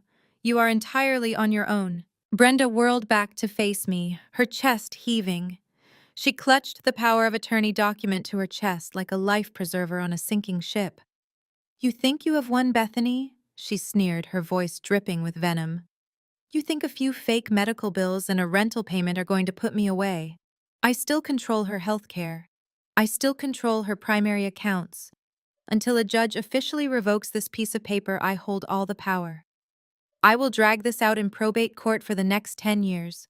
I will bleed the estate dry on legal fees before I ever let you see a single dime of it." Thomas Reed let out a deep, rumbling chuckle that echoed ominously in the tense kitchen. He stepped up beside me, snapping the latches on his leather briefcase. "You really have no idea who you are dealing with, do you?" Thomas asked smoothly. Brenda glared at him, her grip tightening on her worthless document. "I am dealing with a disgruntled niece and a dramatic lawyer." I shook my head slowly, feeling the absolute triumphant weight of the weapon I was about to deploy. I reached into my leather tote bag. My fingers brushed against the thick premium parchment paper inside. "You are not dealing with a niece anymore, Brenda," I said, pulling the document free from my bag. I stepped right into her personal space, forcing her to look at the embossed red seal stamped on the front page. I was about to vaporize her entire existence. I held the thick premium parchment paper right in front of her face. The embossed red seal and the gold foil of the notary stamp caught the bright afternoon sunlight pouring through the massive windows. Brenda's eyes darted frantically across the dense legal jargon printed on the first page. Her brain was visibly struggling to comprehend the massive bold heading at the top of the document. "Your power of attorney is entirely worthless, Brenda," I said. My voice was no longer just calm. It was absolute crushing zero. It was the sound of a steel trap snapping shut. 6 months ago, while you were busy trying to build your fake medical case to lock Grandma away, she and I were sitting in a secure conference room downtown. She moved 100% of her assets into an irrevocable trust. Brenda stopped breathing. Her hands began to shake so violently that the useless power of attorney document she was clutching crumpled in her grip. "That is a lie." Brenda gasped, her voice barely a hollow wheeze. "She could not do that. I have the legal authority over her estate." Thomas Reed stepped forward, moving with the practiced lethal precision of a man who had destroyed countless arrogant criminals in court. "You have authority over her personal assets, Brenda," he corrected her. "But Helen does not have any personal assets anymore. She does not own this massive estate. She does not own her investment portfolios. She does not even own the checking accounts you have been embezzling from. The trust owns them, and a power of attorney cannot touch a trust." I pointed my index finger directly at the bottom of the second page right below Helen's flawless looping signature, and she named me as the sole trustee. I said, leaning in so close I could smell the expensive sour wine on Brenda's breath. "You own nothing, Brenda. You control nothing. I own the house you are currently trying to sell. I control the bank accounts you have been siphoning from. You spent the last 3 months playing the queen of an entirely empty castle." The absolute devastation that washed over the room was biblical. The bomb had successfully detonated, and the shockwave leveled every single one of them. Over by the marble island, Trevon let out a guttural sound of pure panic. He grabbed the sides of his head, his fingers digging into his scalp.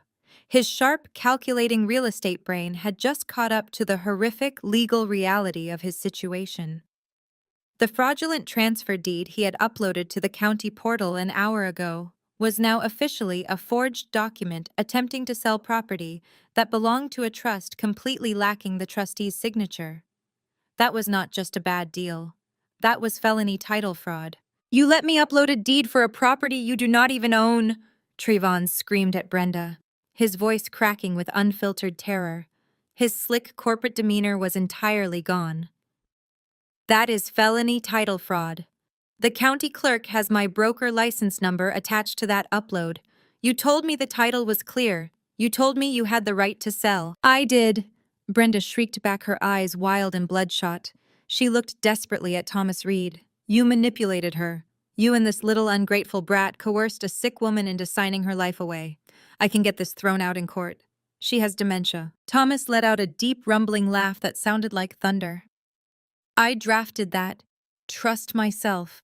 Brenda Thomas said, his voice ringing with absolute legal authority. I brought in 3 independent board-certified geriatric psychiatrists to evaluate Helen the day she signed it. They all swore under oath and on high-definition video that her cognitive function was in the top 99th percentile for her age. Your corrupt buddy who signed her fake dementia paperwork is already under active investigation by the State Medical Board for insurance fraud. That trust is a fortress made of titanium, and you do not have the keys. Brenda looked down at the crumpled power of attorney in her hand. It was just a meaningless piece of paper. It held no power, no money, no leverage. She let it slip from her fingers. It fluttered to the hardwood floor, landing right next to the gold fountain pen she had been preparing to use to steal my grandmother's legacy.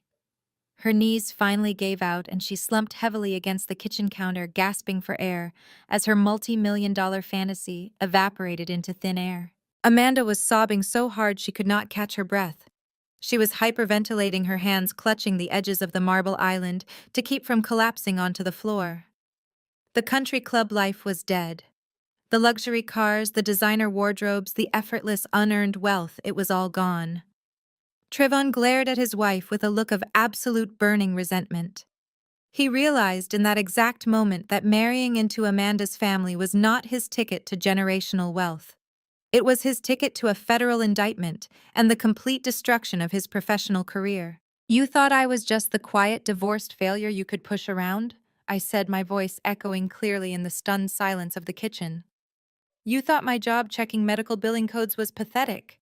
But my job taught me how to read the fine print. You underestimated me because I did not wear designer clothes or drive a luxury car.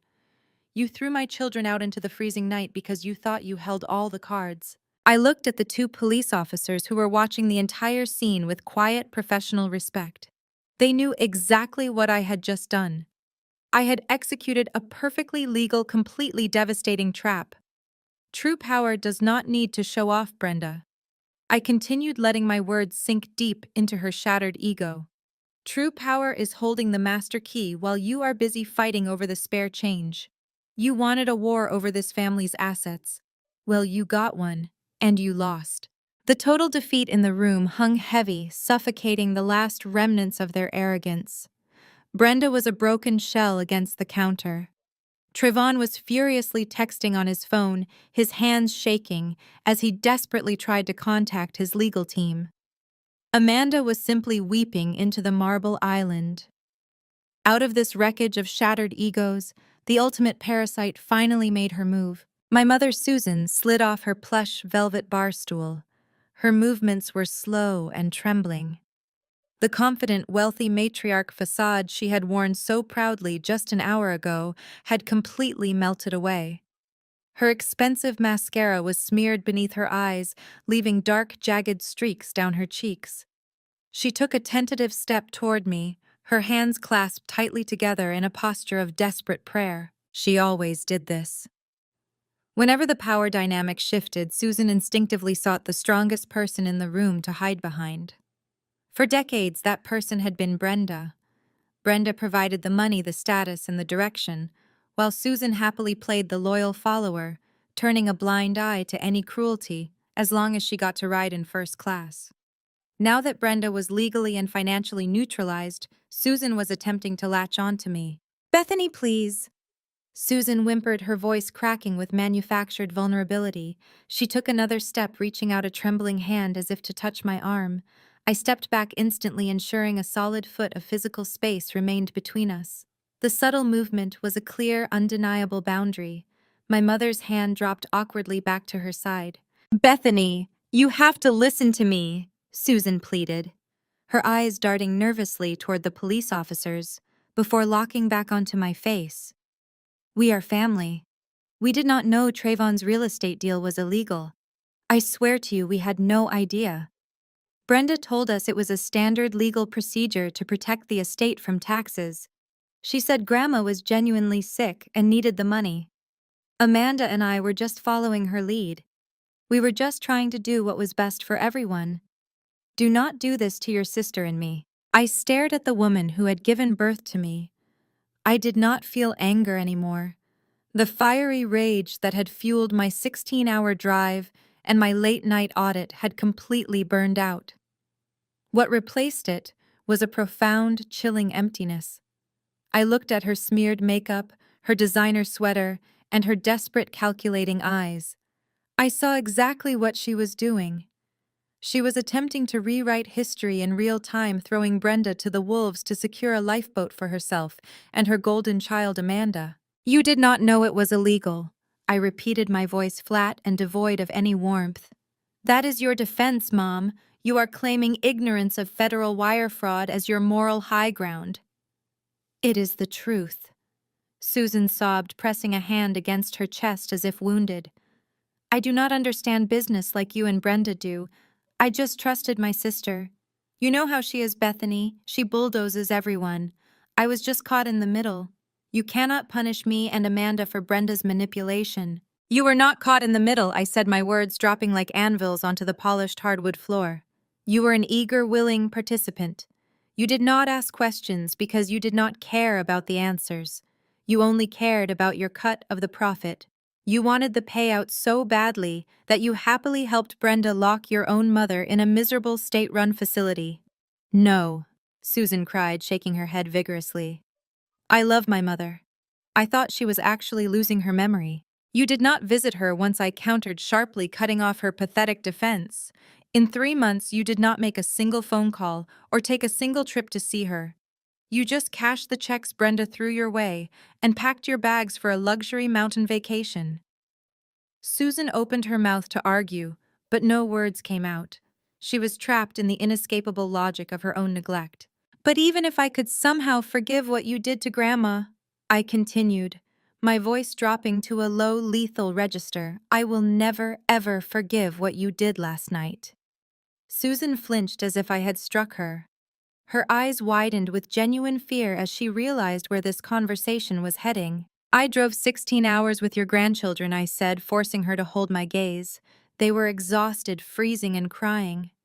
We stood on that gravel driveway begging for a warm place to sleep. You were sitting exactly where you are right now. You had a front row seat to my humiliation. Brenda would not let you in." Susan whimpered, tears spilling over her cheeks. "She said you would ruin the trip. What was I supposed to do?" "You were supposed to be a mother," I stated fiercely.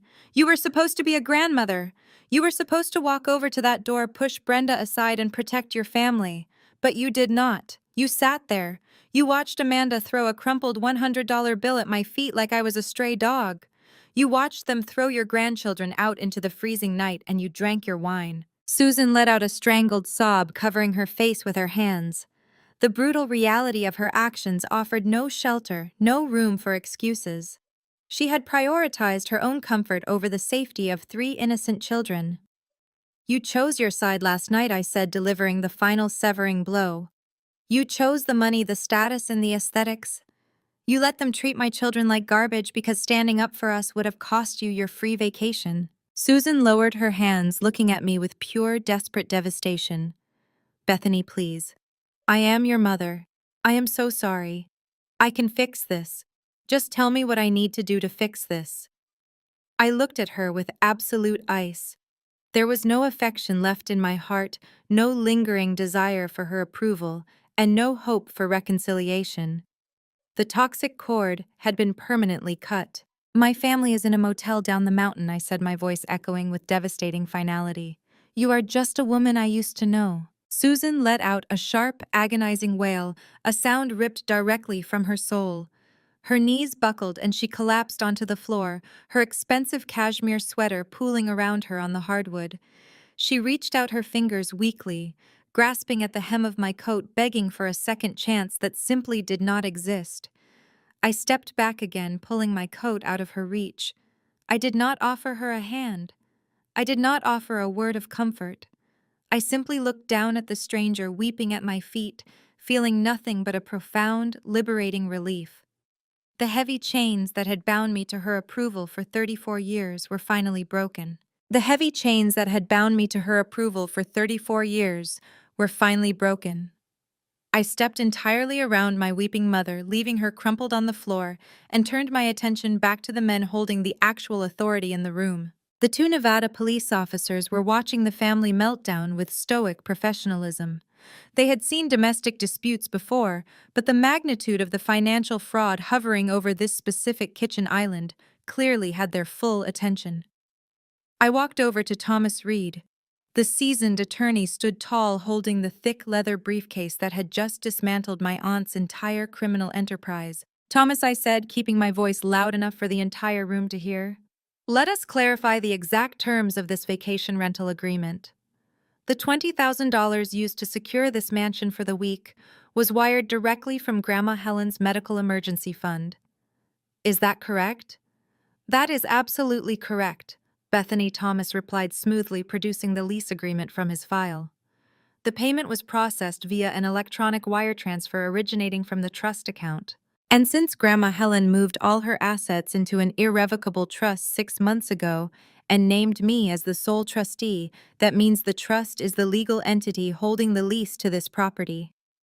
I took a step toward the center of the kitchen, feeling a powerful surge of absolute authority. I looked directly at the officers, which means, legally speaking, I am the authorized occupant of this estate right now. The lead officer nodded, tapping his radio. Based on the financial documents your attorney provided us this afternoon, ma'am, that is correct. You are the legal representative of the trust that paid for this short-term lease. Brenda let out a sharp, panicked gasp from her spot against the counter. You cannot do this. I signed the rental agreement. My name is on the reservation. You signed it using stolen funds, I fired back, slicing through her delusion. You committed wire fraud to pay for this vacation, Brenda. You have zero legal rights to a property you rented with embezzled money. I turned my back to my aunt and faced the two officers. I stood tall, channeling every ounce of the fierce, protective mother who had driven 16 hours to secure her children's safety. Officers, as the trustee, I am officially revoking these individuals' permission to be on my property, I announced, articulating every single syllable with razor-sharp precision. Please escort them out. The silence that followed was the sweetest sound I had ever heard. The sheer, terrifying reality of the eviction crashed into the room. You have exactly 15 minutes to gather your personal belongings and vacate the premises. The lead officer commanded his booming voice, leaving absolutely no room for debate. If you are not off this property when that time expires, you will be arrested for criminal trespassing. Move, now. The pandemonium that erupted was glorious. Amanda let out a hysterical shriek and scrambled up the grand wooden staircase, her ruined cashmere loungewear slipping off her shoulder. Traven did not follow his wife. He furiously shoved his fraudulent real estate appraisals into his designer leather messenger bag, cursing under his breath. He glared at Brenda with absolute venom, completely ignoring his weeping mother-in-law on the floor. He stormed past me, deliberately avoiding my eyes, and practically sprinted up the stairs to salvage his expensive tailored suits. Brenda tried to argue. She planted her feet on the hardwood floor, pointing an accusing finger at the officers. I am not leaving. I demand to speak to your superior. You are making a massive mistake. The second officer took a purposeful step forward, his hand resting definitively on his utility belt. Ma'am, you are currently the primary suspect in an interstate wire fraud investigation. I highly suggest you go pack your bags right now, or you will be leaving this house in handcuffs without your luggage. Your choice. Brenda's jaw snapped shut. The remaining color drained from her face as the threat of immediate incarceration finally broke through her stubborn arrogance. She spun around and marched up the stairs, her breath coming in ragged, panicked heaves. That left Susan. My mother was still sitting on the floor, paralyzed by the sheer velocity of the consequences crashing down around her. She looked up at me, her eyes red and pleading, hoping for a last-minute reprieve. I did not give her one. I looked away, examining the gorgeous stone fireplace, until Amanda rushed back downstairs, grabbed Susan by the arm and hauled her up. For the next 14 minutes, the massive glass and timber mansion echoed with the chaotic sounds of a panicked retreat. Zippers snagged. Hard-shell suitcases slammed aggressively against the hardwood floors. Amanda was sobbing loudly about leaving her expensive toiletries in the master bathroom while Trayvon barked at her to hurry up. They were tossing their luxury resort wear haphazardly into their bags, abandoning the carefully curated aesthetic they had weaponized against me just last night. Exactly 15 minutes later, the police officers herded the four of them out the heavy oak front doors. I stood on the expansive front porch flanked by Thomas Reed and watched the physical manifestation of karma unfold under the spectacular Nevada sky. The sun was beginning its descent over Lake Tahoe, casting a brilliant fiery orange glow across the water. The mountain air was crisp and biting. Because I was the legal occupant of the estate, I had informed the officers that I did not want their vehicles parked on my driveway for a single second longer. They were ordered to move their cars completely off the private road immediately. Trayvon and Amanda dragged their massive, oversized designer trunks across the gravel. The heavy wheels caught in the dirt, forcing them to yank and heave their luggage with humiliating physical effort. Amanda was shivering, her heels sinking into the mud. Trayvon was completely silent, his face a mask of furious defeat. Susan trailed behind them, carrying a single overnight bag, looking utterly defeated and small. Brenda was the last to walk down the driveway. She struggled with a heavy leopard print suitcase, her pristine silk outfit now wrinkled and absurd in the freezing mountain evening. She paused at the end of the driveway and looked back at the grand mansion. She looked at the towering glass windows, the roaring fireplace visible inside, and finally she looked at me standing victorious on the porch. I did not gloat. I did not wave goodbye. I simply stood my ground, a mother who had successfully defended her family against predators. I watched them load their heavy bags into their cars and drive away down the winding mountain road, stripped of their stolen power, their stolen money, and their stolen dignity. They were heading out into the cold, facing the exact same terrifying uncertainty they had gleefully forced upon my children just 24 hours ago. I turned to Thomas, a genuine deep sense of peace finally settling into my bones. "Let us go call the motel," I said, smiling for the first time in 2 days. "My kids have a mansion waiting for them." I left the sprawling Lake Tahoe estate in the capable hands of the local police and Thomas Reed driving my minivan back down the mountain to the neon-lit motel. When the sun rose the next morning, pouring through the cheap synthetic curtains of room 114, the air in the cramped space felt incredibly light. I was zipping up the last of our frayed duffel bags. Noah, Liam, and Emma were practically bouncing off the floral bedspreads. I had just told them we were checking out of the motel and moving into a giant house with an infinity pool and a private lake dock. I picked up my smartphone from the wobbly nightstand. Even though I had blocked their numbers yesterday, my carrier still routed their desperate calls directly to my voicemail inbox. A small red notification circle sat on the screen displaying a staggering 47 new voice messages. The syndicate was officially in freefall. The 24-hour aftermath of a catastrophic financial exposure is a highly predictable psychological collapse. When arrogant people lose their unearned power, they do not reflect on their terrible behavior. They simply panic about the immediate consequences.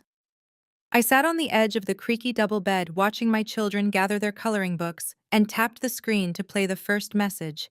It was Amanda. I pressed the speaker icon, keeping the volume low. My younger sister was hyperventilating.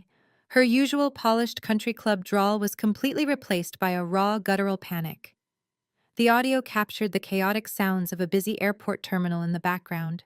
"Bethany, please," Amanda sobbed, her breath hitching wildly. "Trayvon is going crazy. His business accounts were frozen this morning.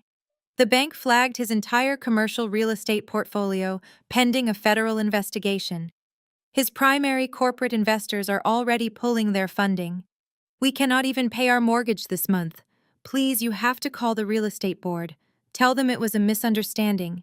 Traven is saying he is going to leave me if he loses his broker license. He says my family ruined his life. You have to fix this, Bethany. I listened to her desperate pleas with absolute clinical zero empathy.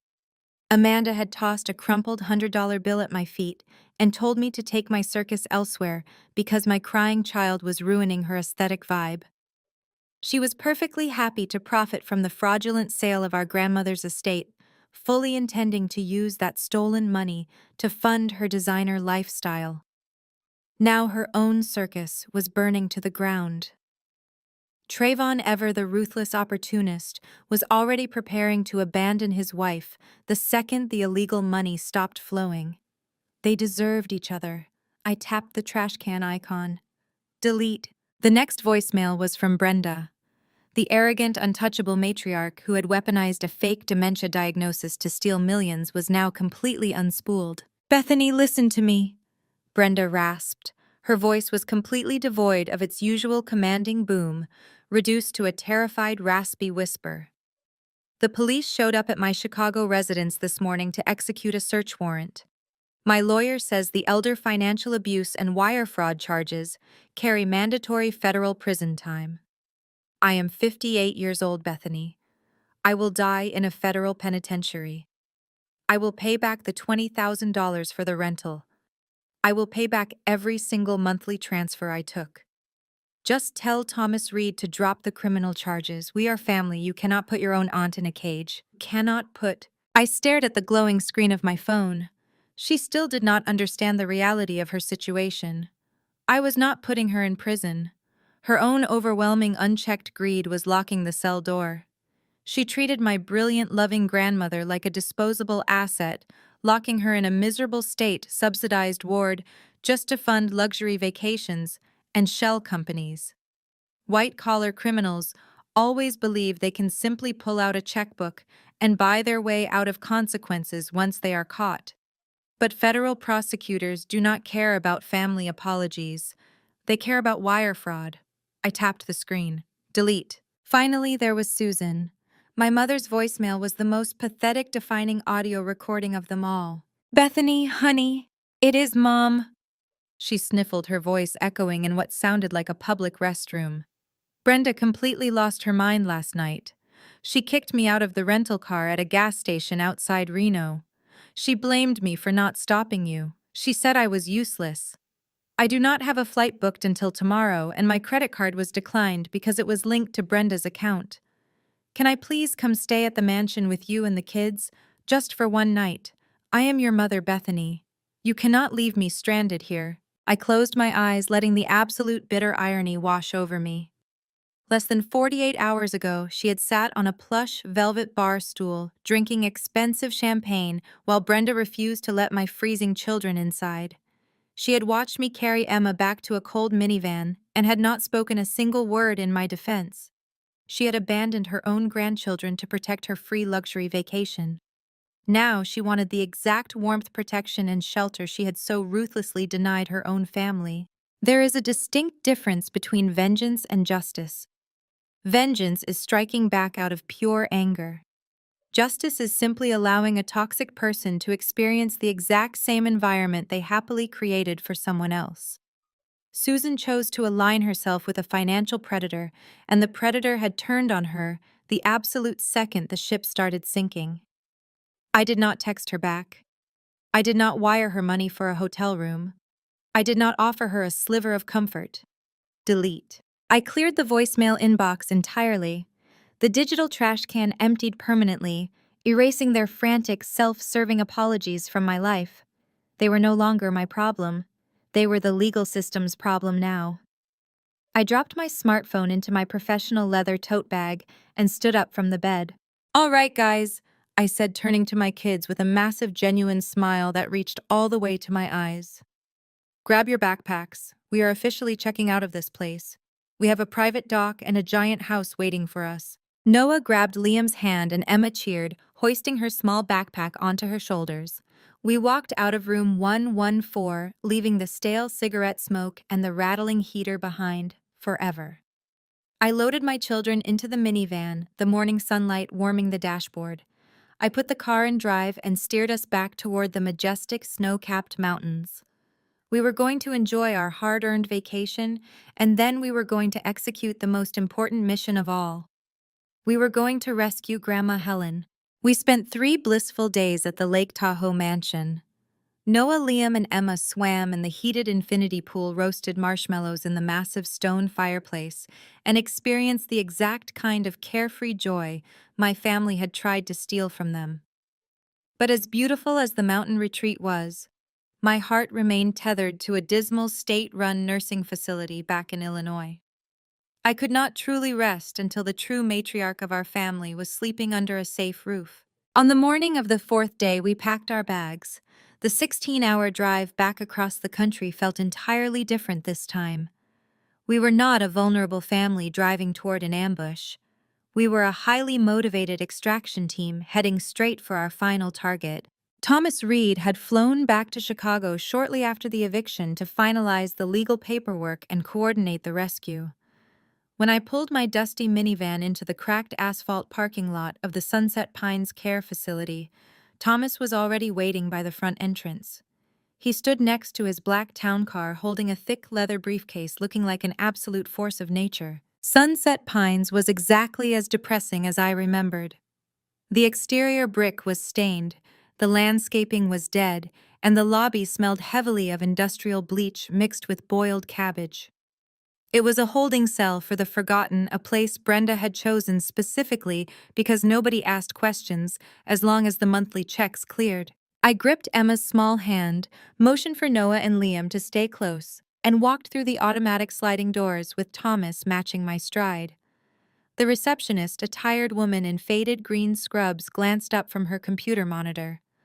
I placed my hands flat on the high counter and stated clearly that I was here to officially discharge my grandmother, Helen. The receptionist frowned and typed the name into her system. Her expression quickly shifted from bored to defensive. "I am sorry," she said, crossing her arms. "The system shows that Brenda is the only authorized contact on file. There is a strict documented restriction against any other family members visiting or removing this resident.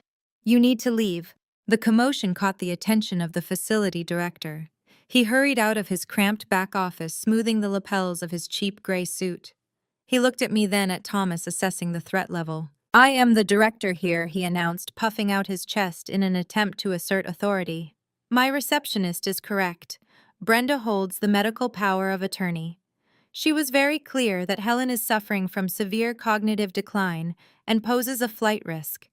You cannot just walk in here and demand to take a resident without the primary guardian's explicit written consent. I will have to ask you to vacate the lobby before I call security." Thomas Reed stepped directly in front of the director. He did not raise his voice, but the sheer lethal weight of his words made the air in the lobby turn instantly cold. "You will not be calling security," Thomas stated, snapping open his leather briefcase and dropping a certified, court-stamped legal binder directly onto the reception counter. "You will be calling your legal counsel. That document is a federal injunction blocking Brenda's power of attorney, which was officially revoked by a judge yesterday morning. Brenda is currently the primary target of a massive federal investigation for interstate wire fraud, elder financial abuse, and medical billing embezzlement." The director stared at the thick legal binder, the color rapidly draining from his face. He opened his mouth, but Thomas did not give him a single second to recover. Furthermore, Thomas continued, his voice sharp and unyielding. "My client Bethany is the sole trustee of Helen's irrevocable trust. We have already audited the fraudulent billing codes your facility submitted under Brenda's direction. If you attempt to enforce a nullified power of attorney to hold an 85-year-old billionaire hostage against her will, for one more minute, I will personally ensure this facility is named as a co-conspirator in a federal indictment. You will lose your licensing by Friday. Now process the discharge paperwork." The director swallowed hard beads of sweat instantly forming on his forehead. He looked at the court seal on the documents, recognized the absolute peril to his own career, and immediately surrendered. He gestured frantically for the receptionist to print the release forms. His hands shook violently as he pushed the clipboard across the counter for me to sign. I signed my name with bold, confident strokes. I handed the clipboard back, took my children by the hands, and walked past the director without another word. We navigated the bleak, poorly lit corridors.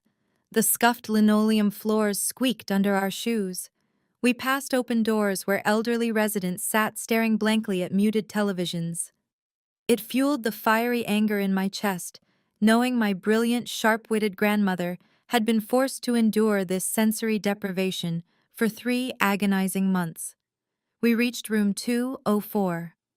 I took a deep breath, turned the heavy metal handle, and pushed the door open. Helen was sitting in a rigid vinyl chair by the small barred window. She was not wearing the faded hospital gowns the facility provided. She was dressed in a sharp-tailored navy blue pantsuit, her silver hair perfectly arranged. A single packed leather suitcase sat upright next to her chair. She had known we were coming. Helen turned her head, her bright, piercing blue eyes landing on me. A slow, triumphant smile spread across her face. "It is about time," Helen said, her voice crisp and commanding. "The food in this place is an absolute crime against humanity, and my roommate has been cheating at gin rummy since Tuesday." I let out a choked laugh, the tears finally breaking through my rigid composure. "Grandma," I breathed, stepping into the cramped room. Noah, Liam, and Emma did not hesitate. They rushed past me, throwing their small arms around Helen's waist and legs. Helen let out a joyful, genuine laugh, dropping to her knees to embrace her great-grandchildren. She kissed Emma's cheeks and ruffled Noah's hair, pulling them tight against her tailored suit. I watched the woman who had built an empire from scratch hold the children my family had tried to throw away. I walked over and knelt beside them. Helen reached out one hand and gripped my shoulder tightly. She looked deeply into my eyes, seeing the exhaustion, the battle scars, and the ultimate victory written across my face. "You did it, Bethany," Helen whispered fiercely, her eyes shining with absolute pride. "You took out the trash." "Let us go home, Grandma," I replied, helping her to her feet. Thomas grabbed her leather suitcase, offering Helen his arm like a perfect gentleman. We walked out of room 204 and marched down the dreary hallway together. The nursing staff stopped and stared as we passed, but nobody dared to say a word. Helen kept her head held high, radiating the fierce, untouchable dignity of a true matriarch. She did not look back at the sterile room that was supposed to be her final prison. We walked out the sliding glass doors and into the bright Illinois sunlight. The crisp afternoon air felt like pure freedom. We loaded Helen's suitcase into the trunk of my minivan, and the kids eagerly climbed into the back seats, chatting excitedly with their great-grandmother. As I pulled out of the cracked asphalt parking lot, I looked in the rearview mirror. Helen was surrounded by Noah, Liam, and Emma pointing out the window and making them laugh. We were not heading to a cheap motel, and we were not driving toward people who viewed us as burdens. We were driving straight to Helen's beautiful, sprawling estate, the exact home I now had the legal authority to manage and protect. For the first time in my entire life, I felt the profound, unshakable warmth of a complete, safe family unit. 6 months have passed since that drive back to Chicago.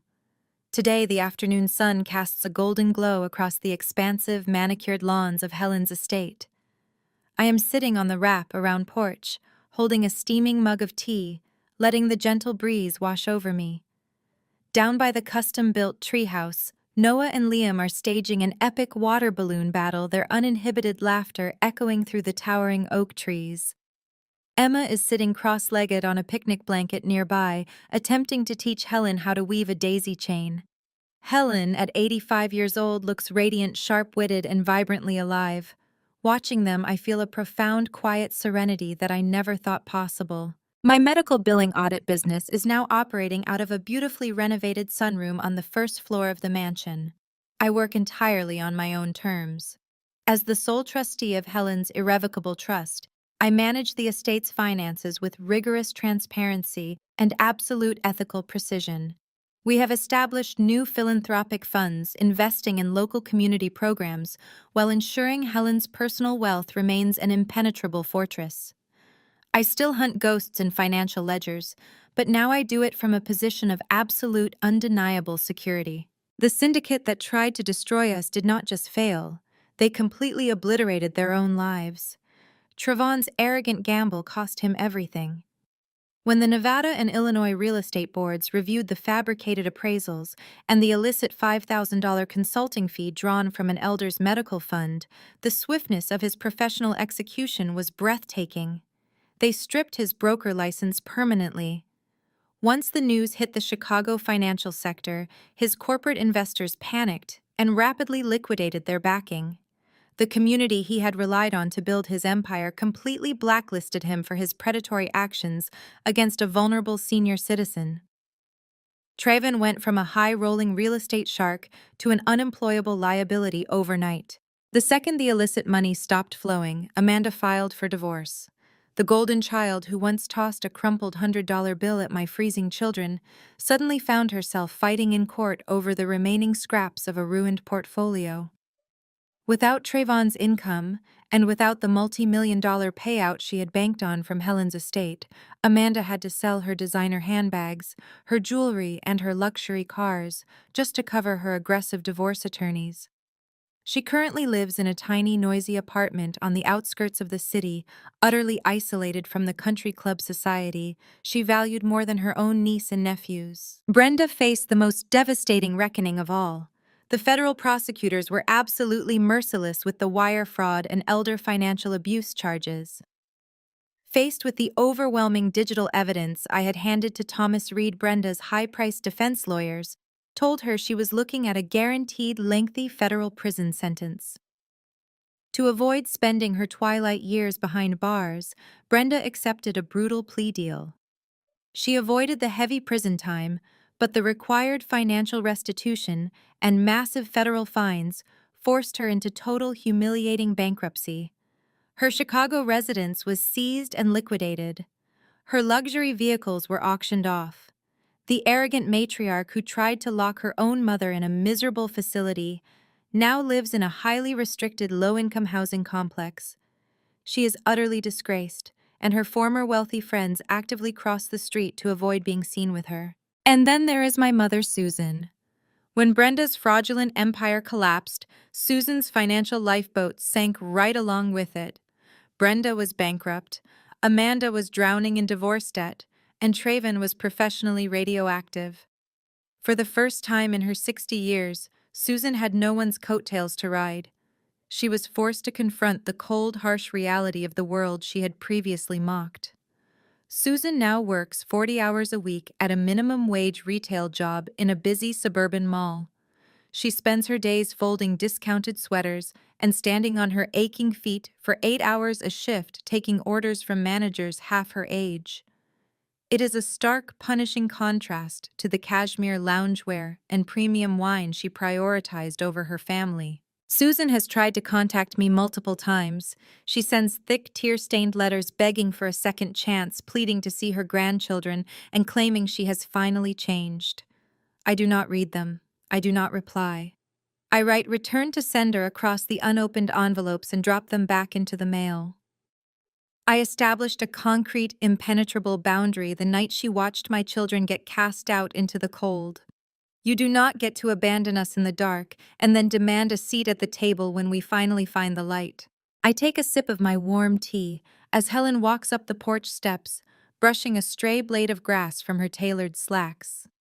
Emma skips happily behind her, wearing a slightly lopsided flower crown. Helen settles into the wicker rocking chair next to mine, letting out a contented sigh as she looks out over the property. They are wearing each other out, Helen notes, nodding toward the boys who are now lying exhausted and happy in the grass. It is exactly how a childhood should be. I smile, reaching over to squeeze my grandmother's hand. It is perfectly peaceful, I say. Helen looks at me, her bright blue eyes gleaming with that familiar, sharp intelligence. Peace is not something you just stumble upon, Bethany. Peace is something you build. And sometimes to build a beautiful house, you have to be willing to take out the trash. She is absolutely right. For 34 years, I believed that family was defined by blood, and that blood meant tolerating endless abuse just to keep the peace. I know better now. Family is defined by the people who protect you, who value you, and who make you feel safe.